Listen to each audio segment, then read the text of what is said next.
All right, hello everyone. Thank you for being here tonight. My name is Tom, and this is The Rough Craft, show dedicated to creating news stories while enjoying a nice, tasty beer. Let's see, make sure everything's good. Oh, now I hear you. Yeah, we are going to be running into some technical difficulties. That's going to be probably happening throughout the night. That was just one of two that's already happened so far. That being said, I would like to thank you guys all for being here. That's coming to watch the show. We're going to be talking to Neal tonight about self-publishing. And if you stick around to the end, we're going to be talking with him. Matt and Devin are going to be talking to him more in depth with his book. Neal's a great guy. He's a family man, and he's also likes writing. So we're gonna try to dive deep into that, and we're gonna definitely talk about self-publishing right here. So I'd like to thank you, Neal, very much for being here with us tonight. Thank you, Tom, for having me. Glad to be here. So, yeah, man, how's it going? I don't know. I've been so built up, ready to get to this point. Now that I'm here, I don't really know what to do. I guess we just if anybody in chat, by the way, we're going to be taking questions from chat as well. If anybody has any questions for Neal in regards to the self-publishing or anything really, but mostly right now we're keying in on self-publishing. So if anybody has any questions about that, we'll be diving into them after I ask them the questions I have. So just starting out, I think one of the big things a lot of people wanting to know is, or at least from what I heard with some of the questions I've got from people, is what was the avenue that you ended up taking with your self-publishing route, and why did you go that way? Like, was it Amazon publishing, or was it something else? Well, so, those that have maybe been around following the show a long time might remember that I was on the show last year. I'm talking about being traditionally published, and that ended up eventually kind of falling through. And so I had already done most of the legwork anyway, and so I was basically ready to publish. And I will be on kind of everything. So I took kind of what would be maybe the extreme route when it comes to self-publishing. I'm actually using basically everything: Ingram Spark, Amazon, direct to draft. I mean, there's 4 or 5 different things that I'm going to have to upload my book to eventually in order to have it out there in the world. But it's the way that I keep the most of me with it. So I keep the most control, I should say. Okay, well, that's good, because that was going to be another one of my questions. I wanted to know exactly what kind of copyright and ownership are you going to be able to have, and it's interesting to hear that you're actually going multiple different routes, because I don't know much about. All I ever know about is Amazon. That's what I hear most. So what exactly? So how is the copyright and control and all that stuff? How does that work exactly? Well, so one thing that a lot of people talk about on like Twitter, TikTok, or different places like that is it's always like it's either self-publishing or traditional publishing, and I think that's kind of they kind of paint it as almost like a black and white, and it really isn't. The publishing house that I was with previously was more of an indie publisher, and really, had I stayed with them, I would have effectively been self-publishing anyway. It just would have had somebody else's name and some other things kind of attached to it. But when you self-publish, you can copyright. As the author, you always get to copyright your own material. That's not really a thing. But when you publish, let's say I write a book tomorrow and just decide I want to go put it on KDP, don't really want to do anything to it, I just want to put it up on Amazon and sell it to people, I can do that, and I can basically do it for free. Amazon will take my book, as long as it's been formatted correctly, put it up there. They will assign what is called an ISBN to it, which means it can be sold, because you have to have an ISBN in order to sell your book. And then they'll just sell it. But their ISBN is only good on Amazon. Like, I can't go to Ingram Spark with my Amazon ISBN and then try to offer it to other retailers. They would also then assign me a new ISBN, and so on and so forth. And so some people out there that are self-published might have 7 or 8 different ISBNs for the same book. And, that can get a little bit muddled. It can make it hard to get like in bookstores and things like that. So I basically have taken the thing where I own everything. I own my ISBNs. I own the whole kit and caboodle. And so my book is mine to be able to go out, and I can present it to a retailer. I can present it to a library. I can present it to a school, whatever. And I can say, here's the number, here's the edition. You can buy it, or I can sell it to you, or whatever. And it's good to go. So.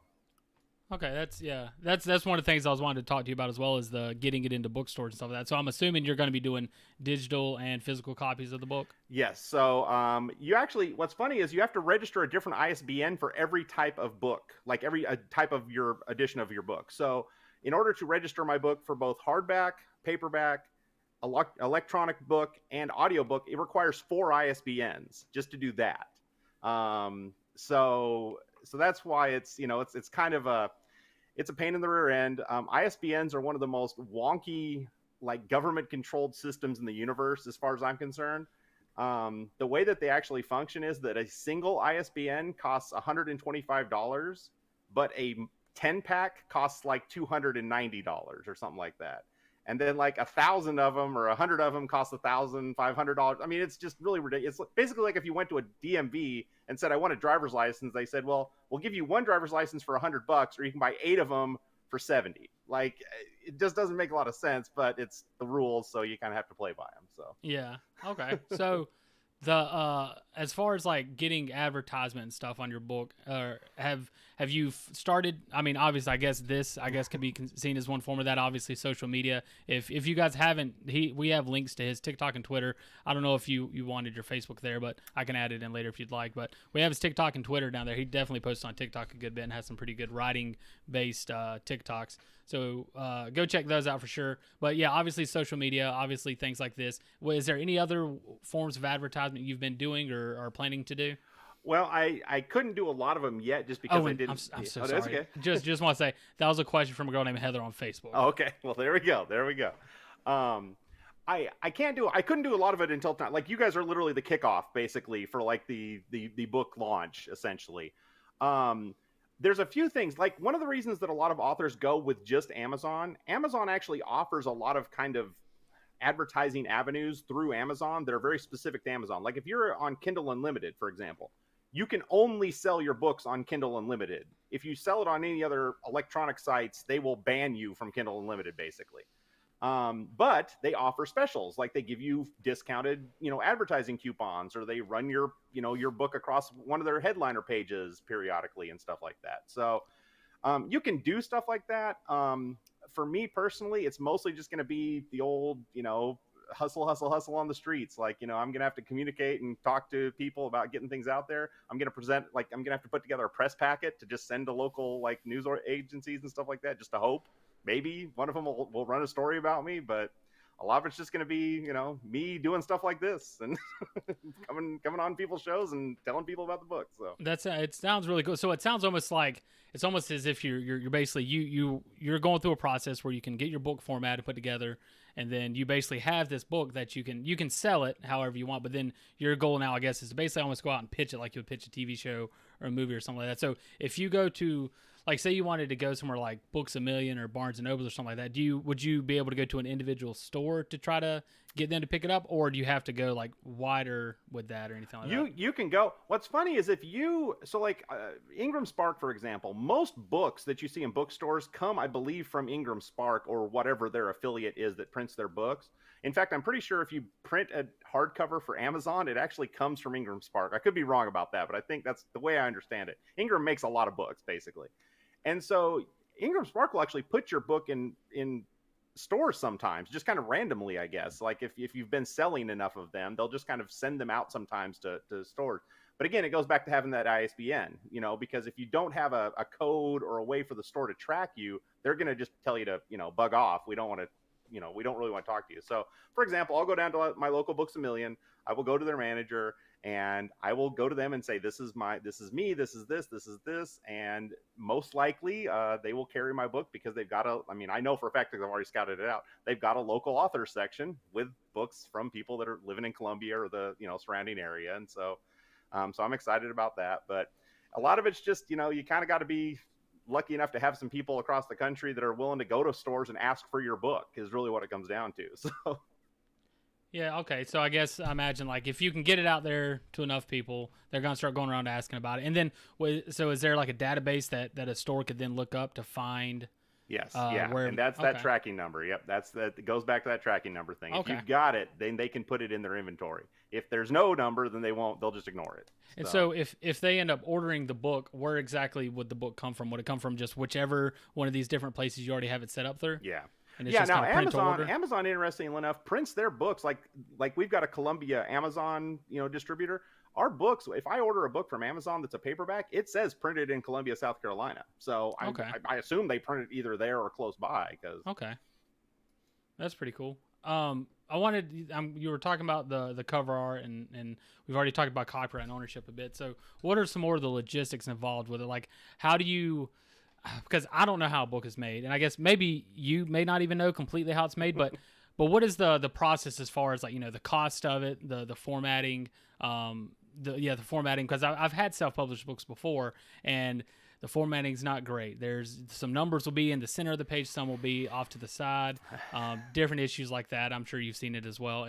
But that and the cover art are the two things I'm very curious about, how you actually go about getting that set up for them. So the beauty of it is that self-publishing has become kind of such a cottage industry that if you go like to Fiverr or some of those places, you'll actually find people that are willing to format your book at a relatively cheap cost. Excuse me. I'm actually doing it myself, which at first I was scared because I was like, man, I don't know if I can do this. But literally I looked up and probably watched maybe 4 or 5 hours worth of just, various videos, kind of examining kind of the best options. And I ended up just doing it myself, and it took me maybe a day to kind of get the hang of it. But now I could probably, I'm at this point, I don't see any reason why I wouldn't do it in the future, basically. Okay. But just real quick, for those of you who are thinking about self-publishing, let's say you've written a story, let's say you've written something, and you're worried about that part of it, right? There are literally some operations, including draft to digital. I think they go by D2D online, but they will, as long as you have a file that is a book style file, like in other words, it's got chapter headings, it's got a body of a work. It doesn't have to have anything else. It doesn't have to have headers. It doesn't have to have footers. It doesn't have to have page numbers. If you upload your file to them, they will format it for you. Now they're going to take, 15 or 20% of the cut every time you sell a book, but they'll do it for you for free, so there's no upfront cost to you. And honestly, at one point when I was realizing I might have to self-publish, I did a lot of examination of that because I thought, maybe I just need to, not worry about the royalties and just give these guys the trouble and let them do it. But in the end, I decided I'd rather have a little bit more of my own money when it's all said and done. So yeah, I think that's definitely always the best way to go. I mean, and you have more control, and it sounds like it's gonna be harder work for sure, but it's gonna be, I would say, more enjoyable and a more fun process, more grassroots as well. It's not like, here you go, Amazon, hopefully you can make money and then give me some of it. Yeah. Well, and you mentioned cover art. Now, a lot of people nowadays are using, what is that name of that? Canva. Canva. You'll notice a lot of cover art these days, especially for self-published books, kind of has a very similar feel. Bright colors, kind of, sometimes cartoonish, almost looking characters, things like that. And a lot of that comes from kind of that cottage industry. You go to Fiverr and say, I've got a book I need a cover. Somebody might say, great, I can do it for $50. If you just tell me what it's about, and bam, you can get yourself a good looking cover for relatively inexpensive. Okay. So I think you've touched on a few of these already, but if you could just kind of like a side-by-side comparison, since you've been through traditional publishing almost to the point of being published through them to now doing self-publishing, what would you say are the pros and cons of self-publishing versus traditional publishing? So one of the biggest things that a traditional publishing or going through an agent is going to provide you, theoretically, because I've talked to plenty of people that this didn't happen for, but theoretically, it's the amount of input they can get from outside sources. Okay. So like I got my book because I was with a traditional publishing house at one point, I got like 12 beta readers. And so I actually got feedback, from complete strangers, and that's hard to do. It's very difficult to find like real people that don't care if your book is good or not, kind of thing. You know what I'm saying? They don't care if they're hurting your feelings when they give you feedback. And so that's one of the big things to me, is that I got feedback that I don't think I would have ever gotten any other way had it not been for basically nameless, faceless people out there getting a hold of my book and saying this was good or this sucks, so. Yeah, family and friends aren't always the good source of you will find criticism. That. Well, and fellow authors will often offer to beta read for you, but there's a lot of like, you kind of have to play the game, you know what I'm saying? Like sometimes you get beta reader feedback and it's really like not really feedback. It's just kind of like, oh, great job, thanks for reading. Will you read my book now? And so yeah. It's just and that's what this. I'm worried this show can. I don't want this show necessarily turn into is where we. I have a writer on, so that means another writer is going to watch the show and then come on just so they can be on, and then the pool of viewership isn't people interested in getting into writing or interested in the theming of the show. It's people that just want to be here just so they can have their turn, and that's great. But I want it to be more genuine to that. I don't want it to be just a piggyback machine to help everybody around.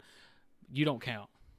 Thanks. No, that probably came off terrible. But so is there anything specific about? Well, here's a good thing I just thought of.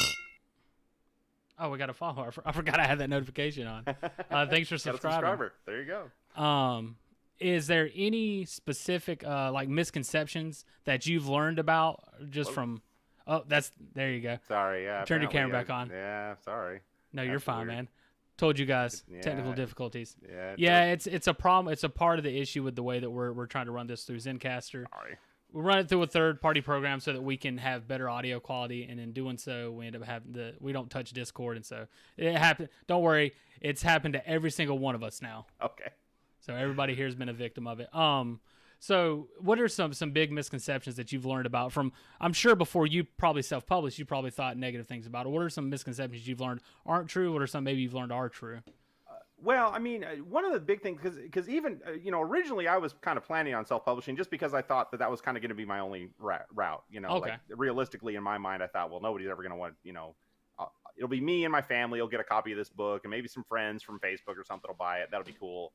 But, self-publishing gives you a ton of control, but it also is very difficult to like get your brand out there. And when people talk about traditionally published, again, if you're with a big five, that's a whole different ball game. Like you're dealing in a whole different realm from what most people are dealing with. If you're with one of these big five publishers or their imprints, because they've got big advertising budgets and they've got, scores of authors that are already in their stable of people. And so, they can give you, promotional, information and things like that. And so when you're self-publishing, a lot of it is the self-publishing community is very helpful. Like there are so many people I've met on TikTok, Twitter, writing groups, things like that are just very, very knowledgeable, and they can make the process a lot easier. You just have to be willing to kind of reach out and listen, and I think a lot of people get kind of a bugaboo about it. Like, well, if you're not self-published, you're not good enough. And man, trust me, I have encountered plenty of self-published people that are making like six figures. They're doing perfectly fine. Like they're not hurting for nothing,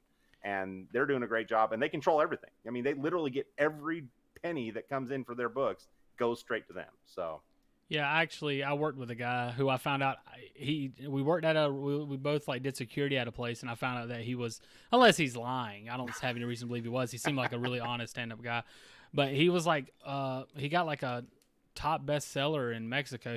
He spoke Spanish, and so his book, I imagine it came out in English and Spanish, and so it ended up doing it as self-published completely. He was getting asked to come to seminars and stuff, and I think exactly it's just like with everything nowadays. And I think it seems like publishing maybe has kind of, I don't want to say come to the game later because it's self-published has been around for a while, but it's just like going on YouTube and starting your own TV show or something like that. There's so many avenues to go out there and do it yourself. The main thing is, number one, it has to be good.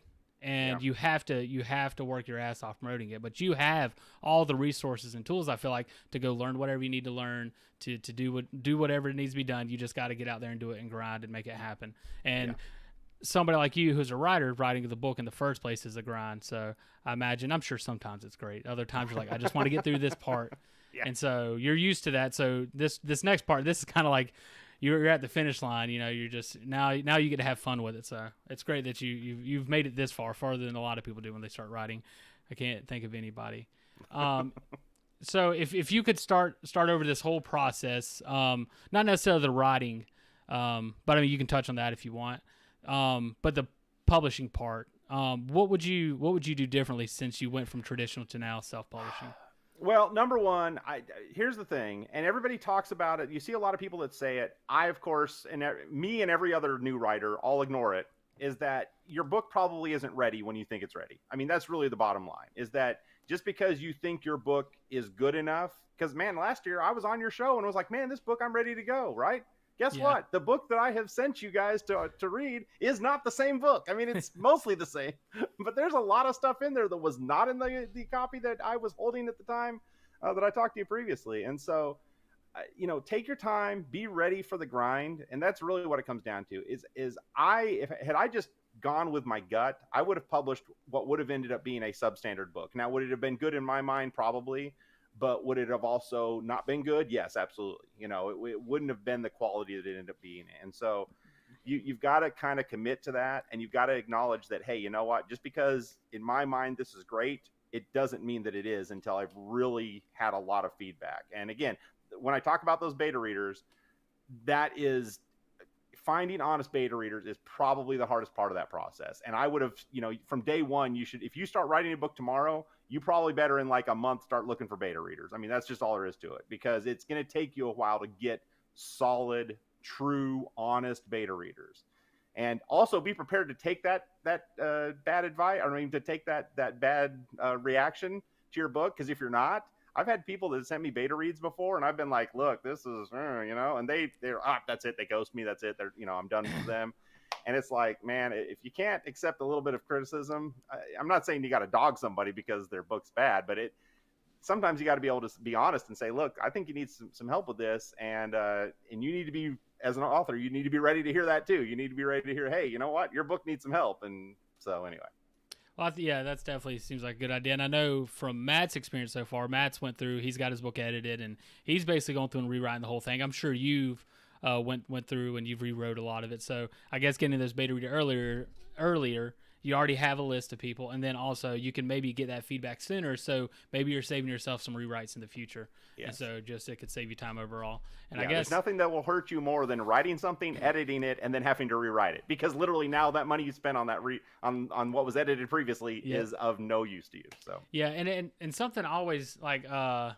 One thing that stuck out to me as far as writing, and maybe one of the reasons I'm so apprehensive about it, and I feel like it's something that all writers learn by the time they actually get a book published, is I remember hearing somebody talk about they went through their book and they're looking at every line and trying to attack it and figure out, is this the best way to do this? And it's just, when you got a whole book, that's a lot to go through and do that with.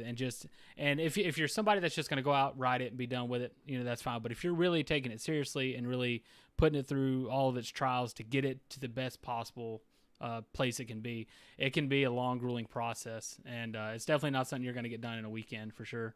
No. That's definitely, so trying to think. So what are some of the things that you, I pretty much asked that already. Sorry, I always work in progress. If you end up talking to a first time writer and they're trying to do, I guess, basically what you did, and I don't bring that up as a way to like insult you, as if, oh, look at this idiot trying to go through traditional publishing, because if anybody gets the opportunity, that's probably what they're going to try to take. If you could recommend to a first time writer, if there's somebody writing right now who's almost to that point, they're ready to try to look for publishers, would you recommend them just tough it out, try to do the self-publishing route, or what would you recommend, traditional or self-publishing? I mean, hey, at the end of the day, every author's dream is to be like a New York Times bestseller, right? Or something. They want to sell books. That's really what it comes down to, because most people aren't just writing for fun. And so I think it's worth it. You should go through the process of trying to get traditionally published. You should go to an agent and have an agent reject you. You should go to 50 agents and have 50 agents reject you, and get used to that kind of, this is what the publishing world is like. And then if on that 51st try, somebody actually does say, hey, you know what, I think your book's worthwhile and let's give it a go, then fantastic. But you've already felt a little bit of that sting. So the next time somebody says, hey, I'm going to take this to, XYZ publishing, Penguin, whatever. And Penguin looks at it and says, sorry, kid, and we're not doing this.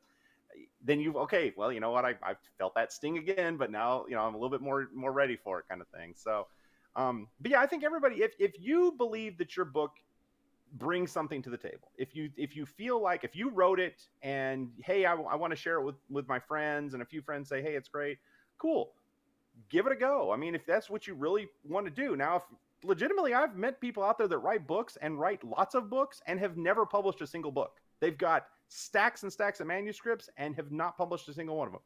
And some people, that's how it is, but if you really want to get that out there into the world, I say go for it. Just give it a try. I mean, worst case scenario is you get rejected and you have to go to self-publishing. Not a big deal,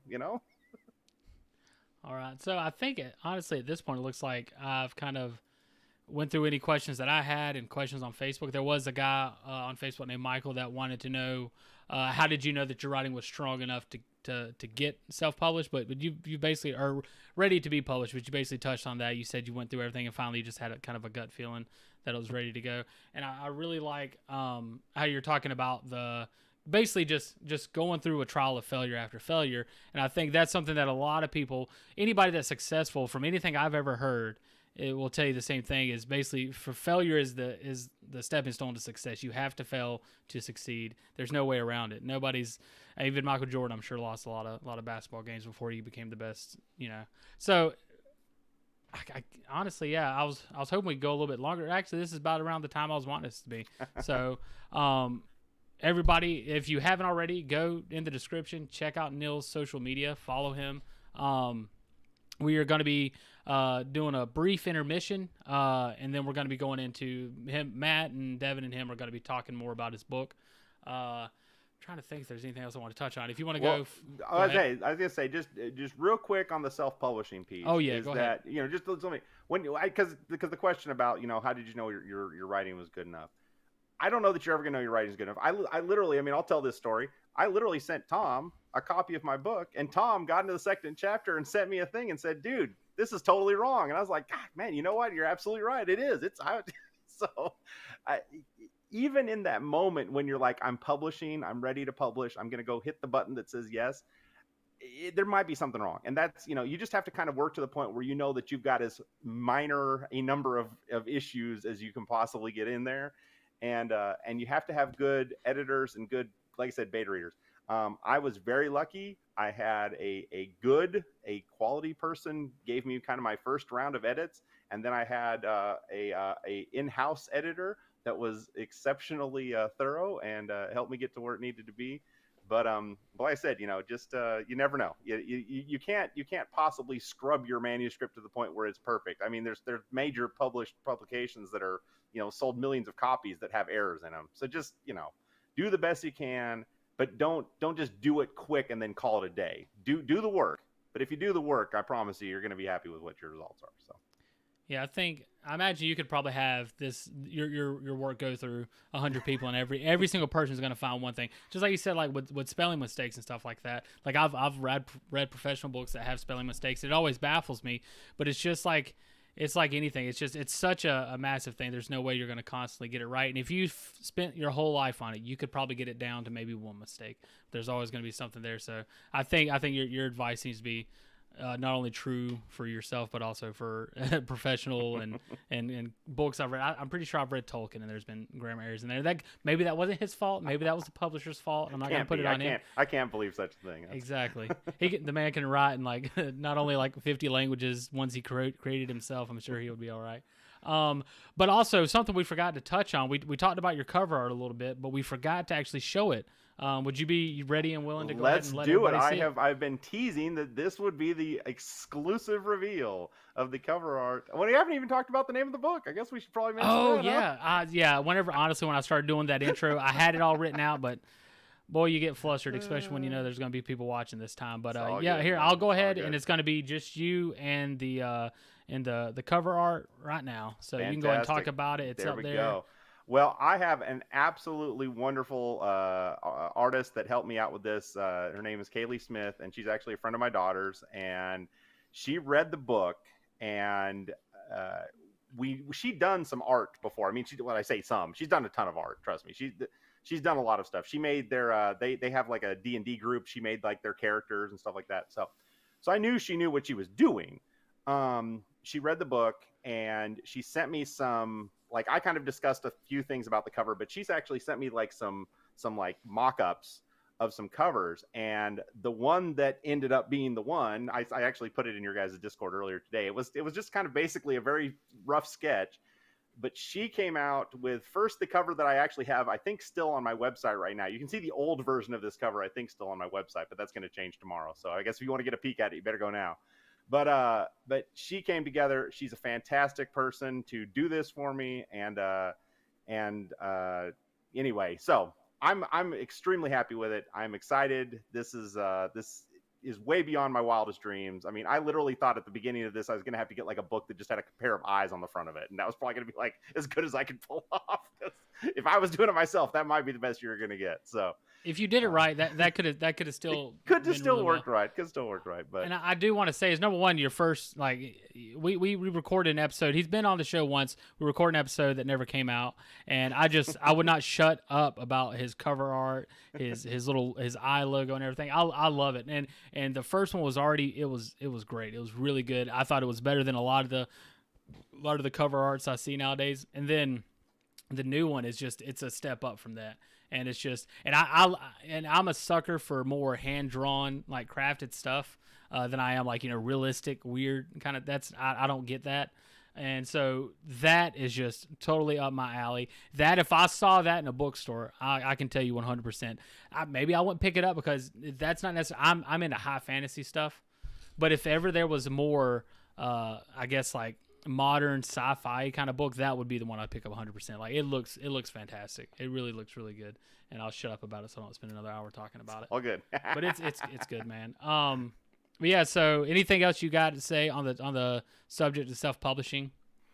Now again, like I said, just seriously, I waited 40 years, more than 40 years. I was 42 when I wrote this book. So don't wait. I mean, I'm sorry, I got to interrupt you. Yeah. I had no idea you were 42 years old. Well, I'm actually more than that. I'm 45 now. So see, Matt, if you're out there listening, I got time. All right, I got time. I got like 10 years. Well, see, I had to grow my beard so you can see all my gray hair now. So that's, the stuff that was up here just kept falling out. So that wasn't. I'm getting some coming in. Mine too, man. I don't know if you can notice. But yeah, check out Neal's social media. I'm going to tell you that again later. If not, somebody else will. Go check that out. Check our social media and everything out while you're there. Thank you for being here. Thank you for talking about this. I hope people got some great information. I don't see any questions in the chat. I'm going to do another scan over it. I'm not seeing anything necessarily. But if anybody has any questions about it, just bring them to us. We can still talk about them again later. But I think that's it. Yeah, just check Neal out and be ready for his book. Just keep listening to the end. We're going to be doing we're going to be talking about the pre-sale, right? Yes. Is that going to be going live tonight or? No, unfortunately, no. We'll talk about that then. All that later, but we'll give out the information of where to find the pre-sale once it goes up and how to go ahead and get you a copy of it, as well as trying to give away a few copies of it ourselves. Obviously, they won't be now, but we'll tell you how you can enter for a chance to win a copy of it. Is there anything else you're wanting to give away, or do you want to talk about that later? Well, yeah, we can talk about it later, but yeah, we've got some other goodies to give away. So yeah. All right, cool. So all right. So what we're going to do is we're going to go ahead and transition real quick. It's going to be like a 2-minute interlude here, and then we're going to be opening back up with Matt and Devin talking with Neal about his book. So just stay tuned and enjoy this nice trailer promo that Matt created for us.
And we're live with Matt Clark.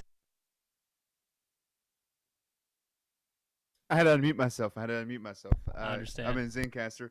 I was like fumbling through Discord and like, I gotta unmute myself.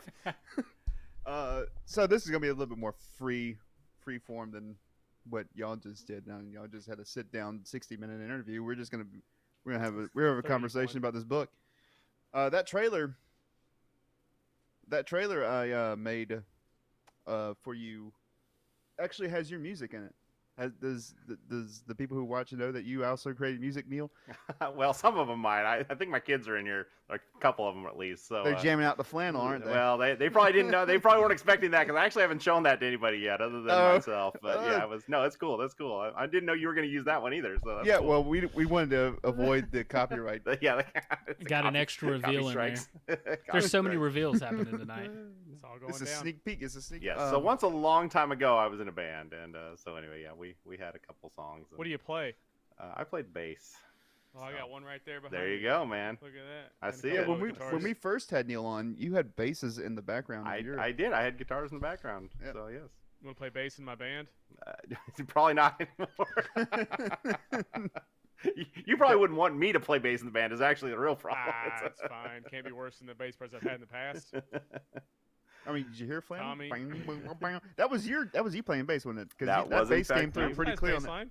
Yeah. That was all right. That is in fact me playing bass. So Sounded All right. pretty good. So in that trailer, the reason I brought up the trailer again is in that trailer there was something that you didn't have in your book that I put in the trailer, yes. and it was the Nightcrawlers. The Nightcrawlers. I haven't got the I saw shirt that. on. I got my Nightcrawlers shirt on, and you didn't even have them in the book. It's all good. It's all But- good. It's about cryptids, so any cryptid's fair game in my opinion. Okay, so we're gonna let's talk about your book. Me and Let's- Devin had the opportunity to talk actually about drink a that. couple beers before Devin. this. Tom didn't. Tom went in fresh. A couple Not completely. I saw had him a couple open a brand shots. new bottle of whatever it was there, and I was like looking like it's a brandy new bottle of what? Benchmark 8. That's a good whiskey. Is it? Said I just got the Rockwell. cheapest one I could find.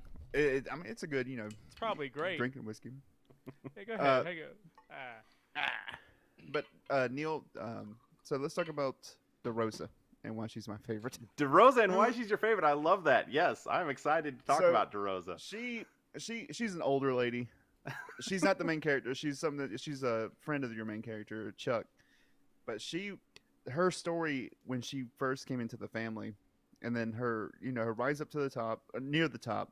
She was leading a team, and this event happened in the farmhouse, Yes. and The pretty much- Fitchburg incident. the Fitchburg incident, and that pretty much destroyed her career just about. And she's like, I saw some red eyes in the forest or in the farm or in the field, and I was like, that's the guy. I know who that is, because it wasn't the same. You're as right. the- It's not the same. it And wasn't the actually, same. what's funny is it's not even who you think it is the best part. That's the best No, part. I Oh, saw red yeah, bug eyes red and bug that strip, eyes. but anyway, But yeah. But I just wanted to say that's what I was telling you yesterday on Discord when I was like, well, I wanted to tell you something like this is something about your book that only a handful of books have done. Is I miss your characters. After I finished reading it, I was like, I finished reading it Wednesday night and after work, and I was like, well, yeah, this is a great book. This is great stuff. You read the whole thing? Yeah. Yeah, he's read the whole Wow. Oh my goodness. Even like the new, even the old and the new. Well, the first 3 chapters he sent us back when we recorded that episode, I read Okay. those. But I read, he sent us the whole book for He this sent it- interview. It was They like a told couple me- weeks ago. They told me they're like, we've only read 3 chapters, so I read 5, and I was like, well, I'm not gonna keep going. No, if I've they've read only the whole thing. 3. And No, then I Matt's read the whole I was thing, like, baby. I would have kept reading it. I didn't know. That's a miscommunication and the Yeah, rest all we'll of good. work on Yeah, that. yeah, no. I said I only read 3 chapters, and Devin said that's everybody. I guess no. Matt said it like twice. That's He true. said one time he was already like 7 chapters in. I was like, I got a lot of catching up to do. I'm on chapter 0. And then he's like, I read the whole thing, and I'm like, all right, well, that's not a bar I'm gonna reach. But Matt, I think was on it from the start. That's Matt's in the same world as you, so he knows how important it is. Not to say we don't. But man, I hope you know I've been working hard. I just haven't read the whole book. I'm on chapter 8. It's okay. I'm gonna read it. I promise. I got more notes for you. I'm sure. I want to okay. I want to ask you about the beta reading process. Is that something that who you're in contact with? Do you like pay someone to do that, or do they just? Well, okay, so again, the main thing the main benefit I got from having a publishing house with my manuscript is that they sent it to just complete strangers. I don't think they paid them. I'm Wow. pretty sure they just gave them, they just basically asked for volunteers. And Okay. so the problem, there's good and bad to that. The good is that you get complete strangers who have no clue who you freaking are, that are going to read your book and be really brutal, right? Like they're going to tell you like, dude, this sucks, or man, I really hated this. So he said he loved it. the That problem was- is that some beta readers are just not set out. So just here's an example. The first round of betas I got back were basically just like kind of blah. And that was kind of what got me my revise and resubmit thing and yada, yada, yada. when I sent them the kind of like third edition of the book, the beta reader feedback I got, it was literally 3 beta readers that liked it, and they basically gave me a total, like the 3 of them together maybe gave me 5 pages of notes, right? The last beta reader gave me 16 pages of notes and hated every moment of that book. I'm not joking. Her stack of beta crap feedback was this freaking thick, and she was like everything. Wow. She just dogged every paragraph basically, like, Wow. oh, this is terrible. Oh, this is terrible. I hate this. Well, how I do think you- there was one thing she liked. Well, it's like when you say getting like a person who doesn't know anything, like I read Matt's book, and the whole time I am reading it, I am like, especially when there's like romantic scenes, I was like, my friend Matt wrote this. Like, this is weird. The whole time I was reading it, and as I'm reading your book, I'm like, Neal wrote this. This is crazy. So I guess like you're correct, but like, how do you handle like that negative like? Whew, sting, it or is. is it That is. You got to get some thick skin. It's hard. I'll be honest with you. The first time, because actually, I think my kids took it harder than I did the first time, because that person just absolutely savaged me. You take when all you this got to- time when you- writing it to hear like someone didn't like it, it's gotta just crush you, you know. When you got It's these two hard. assholes as friends, you get really Well, it's- thick Oh, skin. I'm mad. I was like every sentence. I was like, "This is wrong. This is wrong." And Matt's like, "Well, I'll fix all that." I'm like, "All right." Okay. It's also the person that sent you 16 pages, that has to be super useful for you. Once you dry the tears, once you get out of bed, you're like, all right, cool. But at the same time, it could be the wrong person.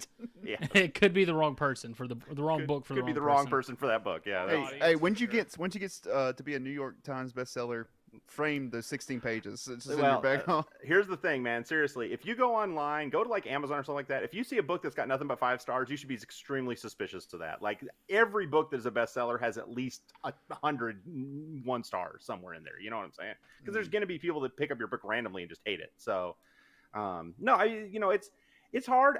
My second round of betas were a little bit tougher to swallow, I should say, because the second time they sent me beta feedback, it wasn't like just starkly good or bad. It was kind of like one really liked it, one kind of had like this weird, like they liked lots of parts, but they also didn't like parts. And then the last one was like negative, but yet still read the whole book and like was still excited about it, but like had a lot I negative things to say. Have you heard of Star Wars? Yeah, exactly. There's only one good Star Wars movie, and I hate all the other ones. But I pay my $20 to sit down. Still and went like, and Real got quick, real watching quick. this. What's the good Star Wars movie? Empire. Well, I mean, yeah, Is that Empire the Strikes second Back. one? Yeah. Second, Empire second Yeah, of Strikes the. Back. Yeah. Okay, hey, I hate them too. I'm glad we're on the same page. I did like Revenge of the Sith though. Yeah, Bridge of the Sith is my favorite. But anyway, back to what I was saying before we got on this tangent about beta Okay, readers. yes. I mean, we're just You asking missed guy my questions. characters. I missed your character. Wednesday night when I finished it, I was like, "This is a great book. I'm fantastic." Thursday when I got to work, I was like, "I'm just throw up Neal's book and listen to read some more of that." And I was like, "Oh no, I'm done. I finished it." And that has only happened twice beforehand. That happened with Kings of the Wild. I missed Clay. I missed Gabriel. I missed all those characters in King of the Wild. And then I missed Logan's characters from the Misfits. I missed DeBario. I missed Silver. I missed Iron Mask. That's only happened twice, and now it's happened a third time with your book. And I missed those characters. And I have a bookshelf full of books.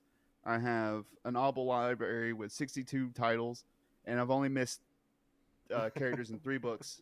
And it was that one. It was yours, the third one. So You can Thanks, very man. much see the difference between me and Matt's our interests. Matt won't shut up about your characters, and I won't stop talking about that cover I'm gonna ask art. you some questions. You know what I want to ask you? I love these characters. I love them.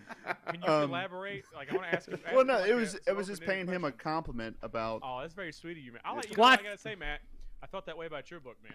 Even though Ah. today I couldn't remember the name of one of your characters. But I read it like 3 years ago. I miss it. But I remembered the character. Like it's in my head. That's cool. That's cool. I like Matt's book a lot, so I'm looking forward to finishing yours. I didn't know you Well- sent the whole thing. Like I had no idea until the Well, other day. when you only read a couple books, it's bound to be your best, your I'm not a favorite. big No, I'm just kidding.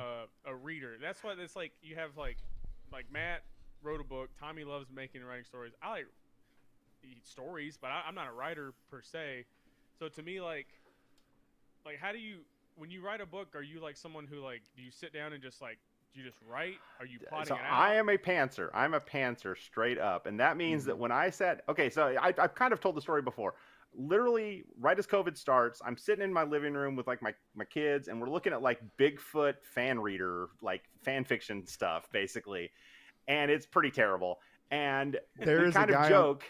I saw that guy you're talking about. Probably. I saw that We kind of erotic joke. cryptid. Yeah, there's erotic cryptids, yes.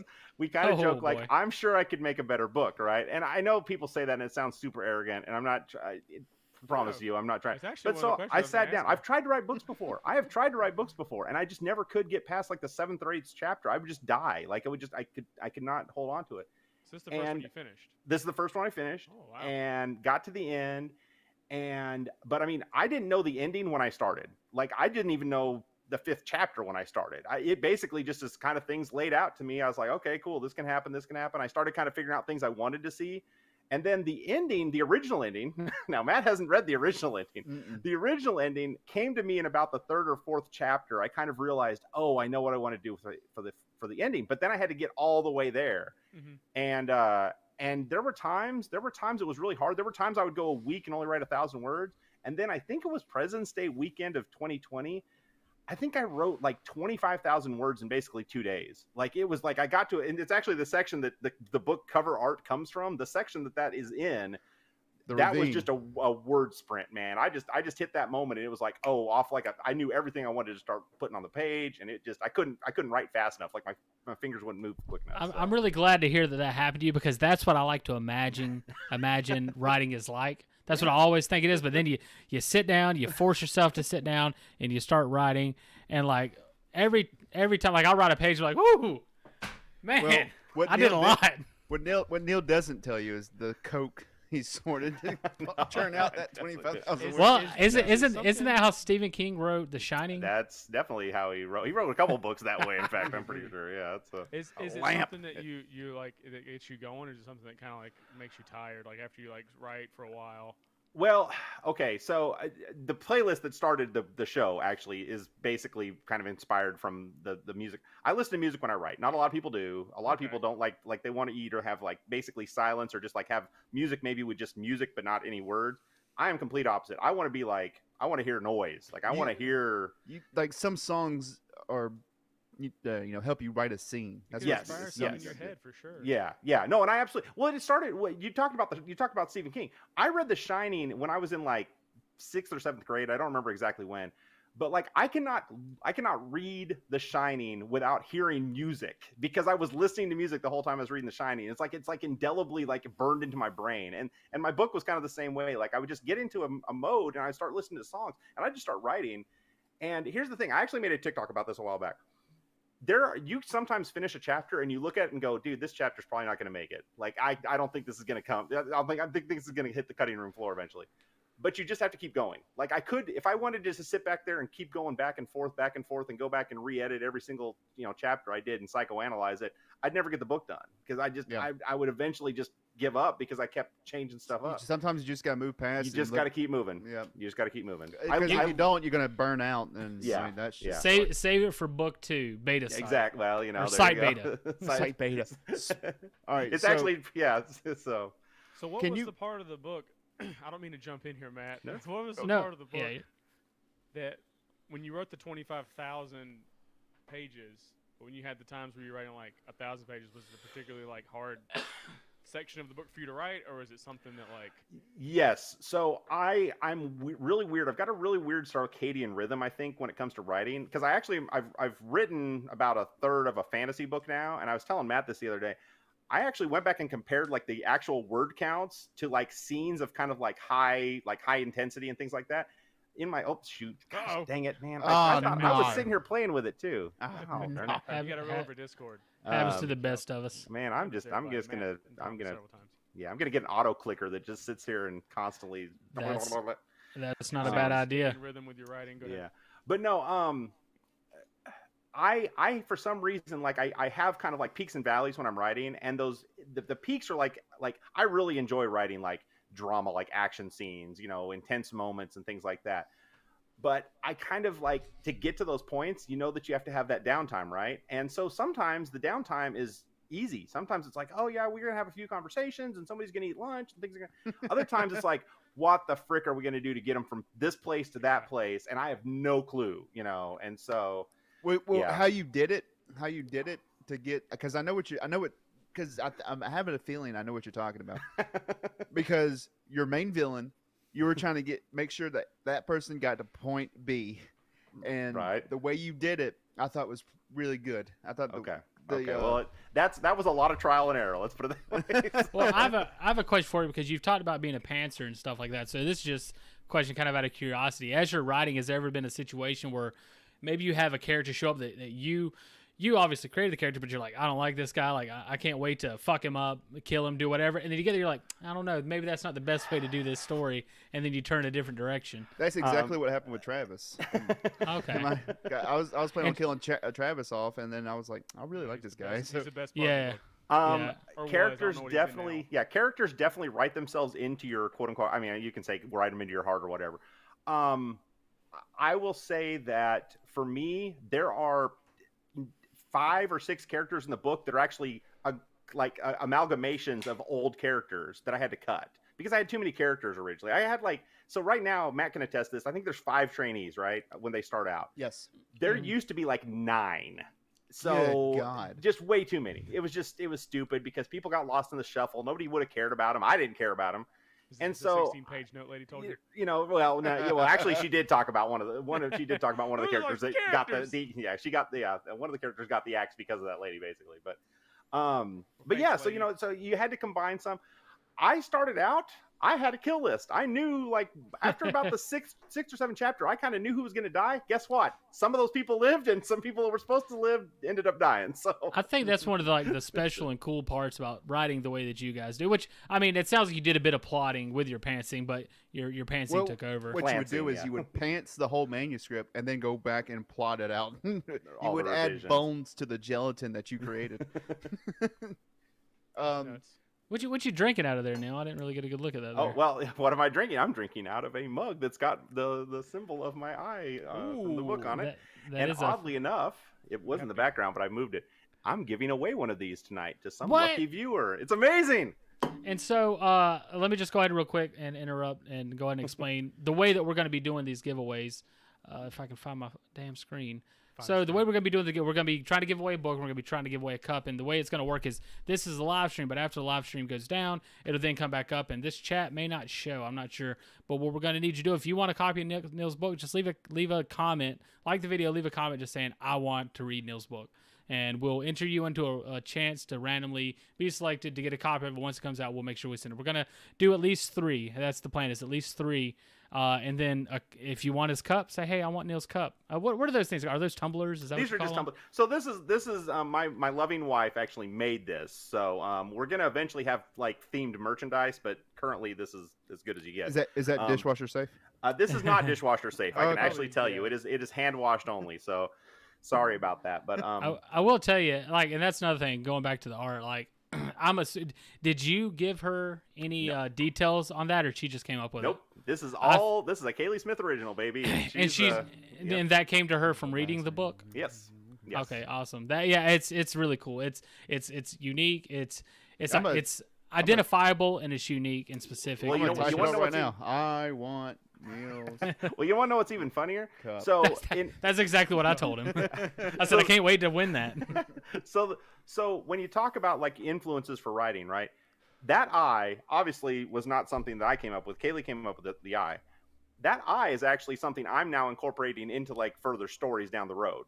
There's going to be some significance, not just to this, this symbol's going to have some significance, not just Neal, the fact that it talks about eyes. So. We're not supposed to be bringing up spoilers. I know, spoiler alert. But the writer on the show is going to get mad at us. But what's funny about that eye is because I've written a story similar to yours set in 1865. You already got copycats, Neal. I know. But my eye was based on the Pinkerton eye, the Pinkerton investigation. Very cool. Yeah, so yep. I thought it was funny. Now, another similarity I noticed, but I wasn't sure if that was what your book was saying. Does every cryptid have glowing eyes? No. Okay, no. That's a big piece of. See, that's a big piece of DeRosa's story. Is that. So I kind of the way that I tiered the cryptids, because essentially in my mind, I treat the family that the book is about, the agents that are in this group, they kind of are like game wardens. Like they're treating cryptids like if they were just wildlife, essentially. Not exactly, but you know what I'm saying. And so they have different classes, and so some cryptids are just like basically mindless, weird creatures that just wander around like a bird or something. Like they have cognitive thought. Obviously, they are self-preservating, but other than that, they don't really do much. And so those cryptids typically are going to just be like your run-of-the-mill kind of things, chupacabras, stuff like that. Dude, I love how you did chupacabras in your book, by the way. That was fucking great. Too. I loved it. So they kind of move up in class, and when you get to class 1s though, like Mothman, that would be a class 1 cryptid, right? And so they've got glowing eyes usually, and that's kind of how the family differentiates. If they encounter a creature with glowing eyes that aren't just like glowing because they see in the dark, because literally they are glowing a color or something, that tells them, hey, warning sign, this cryptid's probably way more powerful than just a regular person needs to be dealing with. So, but most of them are known. Most of them are known. Yeah, that's what the wardens are for. So. I love your whole idea of wardens, and they. I don't know if I can I say this? I remember you telling us. I remember you sent a message to me specifically saying not to be mentioning these different groups. Right. Go ahead. Go ahead. Go ahead. Spoil it, man. The wardens have to tell their families that they're dead, like that, and that's one of the qualifications to be a warden. You are a nobody now. Yeah. And I thought that was. So people have talked about Men in Black for a long time, but usually a lot of people refer to Men in Black as almost being like an alien creature, not like a government agent. Often. And so in that my didn't mind, happen until the movie Men in Black. Well, exactly. And I obviously stole a few little things from Men in Black, and I literally mentioned the movie. You did mention the book. I don't call it by name, but I essentially call it by name. But yeah, I mean, like the idea of Men in Black, like the thought that we know that there's people out there that work for like the CIA, right? But if you've ever encountered like an actual like FBI agent, they're nothing like what they seem like in the movies, right?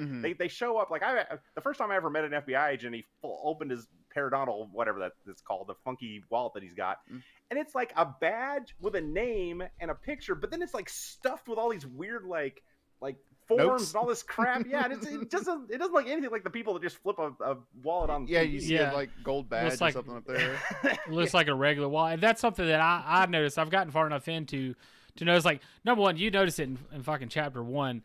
And what's something? Have you ever worked through the government or been a part of the military or anything like that? Oh, not the military, no. I know people that have been, but yeah. I think that's something that I think you nailed, is how crappy it actually is. It's not these fancy facilities. I'm sure there's some places like that. A lot too. But you're living in these rundown barracks with understaffed and everything, but we're constantly giving them money somehow, but they can't because with the military, I can say I've literally been on ranges where you're shooting ammo and they're like, shoot all the ammo once we're done. We're like, well, we got to clean up all that brass. We don't want to do that. And, well, you got to shoot it all so they give us the money to give it to us next time because we don't ever want to not have it. And I'm like, okay, fine. So welcome to the government. Yeah, it really seems like you were able to hit that, like the stinky bathroom with the water pressure. I can say that it's like chapter 2, I think. Yep. So, oh yeah. That's. You really nailed that, and I think, and just like the idea of like them, it seems like they were understaffed people, and I think whoever that person was that caused you to cut some people, I think it ended up working to your benefit. To even, honestly, I was like, come on, there's got to be more people working here. This is getting crazy. But no, I think you hit the nail on the head with the way you have that set up, and I think it's more realistic, which is great to mix that realism inside of this world, because I think one of the cool things about the story that you're doing is it's a story based on. Real life fiction is the best way to say it. It's and I think so. It's something familiar, and I've said this before. So you take this familiarity, like something like Harry Potter is totally in the realm of fiction, 100%. But this, to some people, this is real stuff, and so it's really cool to create this fictional world within this. It's familiar and fresh at the same time, and your world that you've created it's plausible. We can say in the worst, it's plausible. So I just think it adds. I don't know. I really dig what you got. Again, I'm high fantasy, but I really like what you have here for sure. One question I have is the Skinwalkers. Okay. They are near. Are they class 1? Are you just? Well, treading all through spoiler stuff, Matt? No, well, I mean, that's not. It's super inside baseball. I thought it would be more like. No, that's not it. Well, I mean, that is kind of. Neal a little bit. It's kind of like, like. hey, page It's a 76. niche. Hey, you said something about brought up- skinwalkers. I need to know No, I their did. classification and why they. To me, Matt's here as the writer talking about writing stuff. Devin's Yeah. here as the random guy that you got to So- sell the book to, Yeah, and there I'm the you go. guy that wants to make as I'm good the of a show as I super can. fan. Sell I've me already this been book. sold. I've read everything you've done, and I'm asking you all these in-depth questions that no one who hasn't read it. These two assholes who were supposed to read it. There's I don't- also like 12 beta readers in his family, probably. There you go. I like No, how well, Matt. So you bring up skinwalkers. Let me answer the skinwalker thing, because here's the thing. Please. Originally, I actually used that example. I didn't use skinwalkers. I'll tell you why. Because there's a lot of religious and other things involving skinwalkers, especially around indigenous peoples and stuff like that. So I wanted to tread really carefully, and I went back through and kind of actually did some lore searching and different things like that. And so skinwalkers, it mentions it in there a little bit. They would be like a classification of something that exists outside the realm of cryptids. Like, it even mentions that they probably like eat cryptids, essentially, right? Yeah. So so the family doesn't want to deal with them at all, if possible. Like, they would be a creature that they would absolutely try to avoid at all costs. And if they had to fight one, then yeah, you better believe they'd bring in every warden they could get a hold of to try to take it out, kind of thing. So All right, That was something else I did want to touch on. Is I'm just at the part where it's introducing the wardens and other possible groups that could be in the story that I'm not going to mention, and I really I like that, huh? No, I'm just reading what he He did. said not mention them all spoil. by name, first and last. I like these, like, it's not necessarily rock paper scissors, but I like the different pool and like this cryptid ecosystem of all these different people. So I don't have a question. I like that. I like what's going on. That's cool. We can bring up the more Griffins. Matt mentioned the Griffins before. So. Yeah, I was Okay. about to say he didn't say don't bring up You groups. literally said in the message. I'll pull it up. You guys go Pull ahead. it up. He said, but the Have Griffins. some rules. He said Maybe we could- maybe I didn't Understandably read the so. whole message. All you right? didn't read the whole message. Well, Hold on. Pat I was established he doesn't No, read well, messages so either. okay, like Yeah, I'll bring up the that's Griffins true. though, because the Griffins. Here's the I thing. was surprised Devin read it. I'm sorry. Oh, Go well, ahead. there you go. There you go. No, not the um, book. I was surprised you read the outline. The outline, yeah. So when I talked about, like, before, like, my kind of idea of these like game wardens or whatever, you've got poachers, right? You've got people out there in the world that just because you put something in a preserve, they're gonna still want to kill it. I mean, Yeah. that's pretty, it's a real world thing. And so I felt like the family needed an opposition. And I actually, so the Rogers family is the kind of the base secret organization, and then the Mhm. Griffins. Well, I actually found a book from a long time ago. I was for like 18 somethings. And there was a story in it about a couple of families in New York, and one of them was called the Rogers, and the other one was called the Griffins, and they had some kind of little feud. It was kind of like the Hatfields and McCoys. And so I just Yeah. used the Griffins as the kind of the opposition, even though the Griffins kind of intone like a mystical creature kind of vibe versus the Rogers. That's where I got that from. No, And so now that you explain that, I love it even more. I love it even more. Well, So- I want to go back and I want to address my comment earlier, Matt. I want to say I've read the message, and what had happened was I saw spoilers at the top. I skimmed it and saw Griffins in that list, and that's not what he was saying at all. He was listing off very specific things that I had no idea what he was talking about. I'm like, why would I mention that? I haven't read that far. We haven't I read that far appreciate yet. it. I appreciate you Of spoiling course, I it. wouldn't mention it. there you go. There you go. Yeah, all the spoilers are in there. So But since Matt's mentioned it, I was wanting to ask you about. No, I'm just kidding. Whenever Snape kills Dumbledore, Right. were you? Where were you at that? how are you? What song were you listening to when? I can't listen to. I can't like. I was reading your book. I today, don't. And, I like, can't. there's times where I'm reading the book and like I have such ADHD where like I'm reading it and then I think of something else. And I start thinking of it, but I'm still reading the words, but they're not going into my They're not brain. going to Yeah. your brain. It's And nice I'm to hear. go far, and I'm like, what? And I have to go back and start like reading again. It happens all the time with me. It's so hard It's for all me good. to like focus. It's so nice to hear that other people do that because I've been in school and reread the same question for a test like 5 times before I realized what was And you're going just, like, on. sticking your, and it just won't go just in. sitting there, Yeah. like Nice. Amy Reading- went to the apple tree. I was like, that reminds me of the Giving Tree, and just start thinking of the Giving Tree. Has any of you guys read The Giving Tree? No, they haven't. I go just. to IHOP and I'm like, I'd like to eat. I'm kind of hungry. I want some pancakes. And then like I'm like reading and I'm like, But oh, you're still oh, shit. reading. That's what's crazy. Yes, and it's None of still, it's like, going in. The word it's just not digging into your brain. That's all good. craziness, man. I don't know if you have that problem too, Neil, but I think the two of us do. I don't know about Matt. I don't. Again, music to me. See, the funny thing about me is that music when it goes into I zone music out. Like I get the vibe of it, but I don't always listen to the words. It's like it just feeds like my psyche. Like I want to do more. I want to listen to music when I'm doing everything. What do you like to listen to? Pretty much a lot of stuff. I'm actually making playlists for the individual characters. Isn't that a fun idea? See, that's pretty cool. Yeah. So no, so you really do like love these characters. I spent a lot of freaking time with these characters. I didn't love them all originally. I like and or love most of them now. So I'll tell you one quick thing, Matt, because you've read the book and you guys have all read the part about Greg. You've met Greg in the book, okay? Yeah. So I feel bad for anybody named Greg reading your book. Yeah, well, you probably should. But yeah. that's a lot of the stuff in my book is like Easter egg city when it comes to my family. My daughter was making fun of people named Greg one time, and she was like, "Look, why would anybody ever be sexually attracted to somebody named Greg?" And I put that in the book. I added it to the book. So. I gotta be honest. Okay, like since Bob. you brought like who would like a Bob? Who looks at a kid and goes, "This is Bob." since you brought that up, I think this is funny, and I meant it as a joke when I said it, but I had read through that part. And I'm like, is Neal gay or something? There's a lot of sexual stuff happening with these female characters. And I'm sitting there thinking, and here's the problem, is it was good. Like, it seemed... Yeah. It seemed good. It seemed like it was from the perspective of a woman. So I'm like, is this guy gay? He's like, no, his daughter. And I forgot you had 2 daughters that read your book. I got 3 daughters. See, I can't count. I can't write. I can't do a lot of stuff. No, it's all good. So it was just that clicked.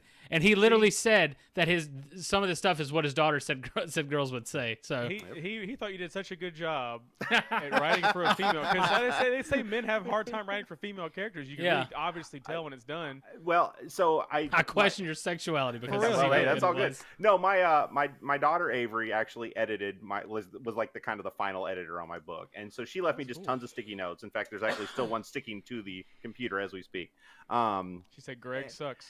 No, well, I mean, she was the one that said Greg sucks, but she actually there's a part in the book that she left me this big sticky note, and she basically said, I want to tell you thank you for writing women as people, because nobody else is probably ever going to tell you that, but I think it's important and you need to know, like, women just go out and do things like pee in the woods and things like that, and it needs to be said, and I'm glad you did that. Thank you. Don't treat them like princesses and stuff. And and what's cool is that actually it kind of brought something to my attention. The part where I think Chuck is saying, like, I guess she felt jealous or envious of the guys that haven't even gotten up yet, and how they're going to beat her to the thing. And that's something like my wife, she gets up, she spends like an hour getting ready.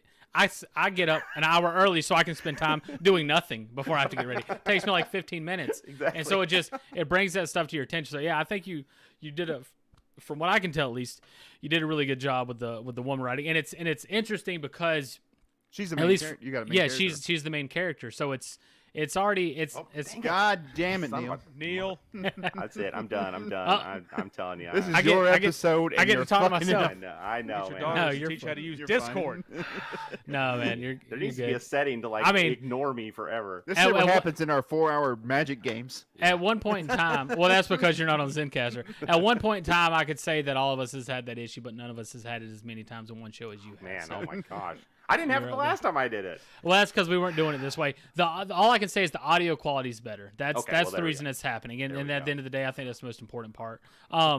But yeah, I just think you did for tackling the subject of having woman characters. Just like, I mean, there's subreddits out there. I'm sure you've seen it. Men writing women, where they're just constantly getting trashed and stuff like that. So her voluptuous curves and that's how you will not hear that in my book. It just seems like you did like you said, in my book. Shit.